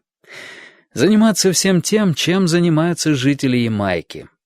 Быть может, 2 фунта травки в неделю с тем, кто разделит хижину. В нарисованную картину постоянно вплывала Роско. Ее форменная рубашка была потрясающе накрахмалена. Хрустящая, обтягивающая синяя рубашка. Никогда прежде мне не доводилось видеть, чтобы рубашка сидела так хорошо. Но на пляже под солнцем Ямайки рубашка Роско не понадобится. Впрочем, я не думал, что это оказалось бы серьезной проблемой. Все сделал со мной один ее взгляд. Она принесла мне стаканчик кофе, сказала, что у меня красивые глаза, и подмигнула. Должно же это что-то означать, правда? Про глаза я уже слышал раньше. Одной англичанке, с которой мы хорошо провели время, нравились мои глаза. Она постоянно это повторяла. У меня голубые глаза. Мне также приходилось слышать, что их сравнивали с айсбергами в Ледовитом океане. Если сосредоточиться, я могу не моргать. Это придает взгляду устрашающий эффект. Очень полезно. То, что Роско мне подмигнула, было лучшим за весь сегодняшний день. Точнее, единственным за весь день, если не считать яйца всмятку у Ино. Но яйца можно найти где угодно. А вот по Роско я скучал. В таких размышлениях я плыл через пустой вечер. В 10 часов с небольшим дверь в коридор отперли снаружи. Вошел мужчина в форме, у него в руках была папка. И ружье. Я внимательно осмотрел его. Сын Юга. Грузный, мясистый. Красноватая кожа, большой твердый живот, толстая шея, маленькие глазки. Тесный засаленный мундир с трудом его вмещал. Вероятно, этот человек родился на той самой ферме, на месте которой была построена тюрьма. Помощник надзирателя Спиви. Старшей смены. Усталый и измученный, с ружьем в больших красных крестьянских руках. Спиви заглянул в папку. «Который из вас Хаббл?» — спросил он. У него был высокий, пронзительный голос, совершенно не вязавшийся с его солидными габаритами. Хаббл поднял руку, словно ученик начальной школы. Маленькие глазки Спиви, похожие на глаза змеи, оглядели его сверху донизу. Проворчав что-то нечленораздельное, Спиви подал знак папкой. Мы встали и вышли из комнаты. Хаббл был рассеян и покорен, словно усталый солдат. «Поверните направо и идите по красной линии», — сказал Спиви. Подчеркивая свои слова, он указал налево ружьем. На стене на уровне талии была проведена красная линия, указатель к пожарному выходу. По всей видимости, она вела наружу, но мы пошли в противоположном направлении. Внутрь тюрьмы, а не наружу. Придерживаясь красной линии, мы шли по коридорам, поднимались по лестницам, поворачивали. Сначала Хаббл, за ним я. Последним шел Спиви с ружьем. Везде было очень темно. Только тусклое дежурное освещение. На лестничной площадке Спиви приказал нам остановиться, отпер электронный замок, открывающийся автоматически при пожаре. «Никаких разговоров», — сказал Спиви. «Согласно распорядку, после тушения света полная тишина. Ваша камера в конце коридора направо». Мы шагнули вперед. Мне в ноздри ударил затхлый тюремный запах. Ночные ароматы большого количества заключенных. В коридоре стоял кромешный мрак. Тускло светилась ночная лампочка. Я скорее ощутил, чем увидел ряды камер. Из них доносились приглушенные ночные звуки. Дыхание, храп, бормотание и стоны. Спиви провел нас до конца коридора. Указал на пустую камеру. Мы вошли. Спиви закрыл за нами решетчатую дверь. Замок захлопнулся автоматически. Спиви ушел. В камере было очень темно. Я с трудом различил двухъярусную койку, умывальник и унитаз. Тесно. Сняв пальто, я закинул его на верхнюю койку. Переложил подушку от решетки. Мне так больше нравится. Простыня и одеяло старые, но, судя по запаху, достаточно свежие. Хаббл молча опустился на нижнюю койку. Я воспользовался унитазом и сполоснул лицо в умывальнике. Подтянувшись, забрался на свою койку. Снял ботинки. Поставил их у кровати. Я хотел, чтобы они были под рукой. Ботинки могут украсть, а у меня были хорошие ботинки, купленные много лет назад в Англии, в Оксфорде. В университетском городке рядом с авиабазой, где я служил. Большие, тяжелые ботинки с твердой подошвой и толстым рантом. Кровать была для меня слишком короткой, но тоже, можно сказать, практически про все кровати. Я лежал в темноте и слушал беспокойные шумы тюрьмы. Затем я закрыл глаза и снова отправился на Ямайку с Роско. Должно быть, я заснул, потому что, когда я открыл глаза, была уже суббота. Я по-прежнему находился в тюрьме, и начинался еще более плохой день.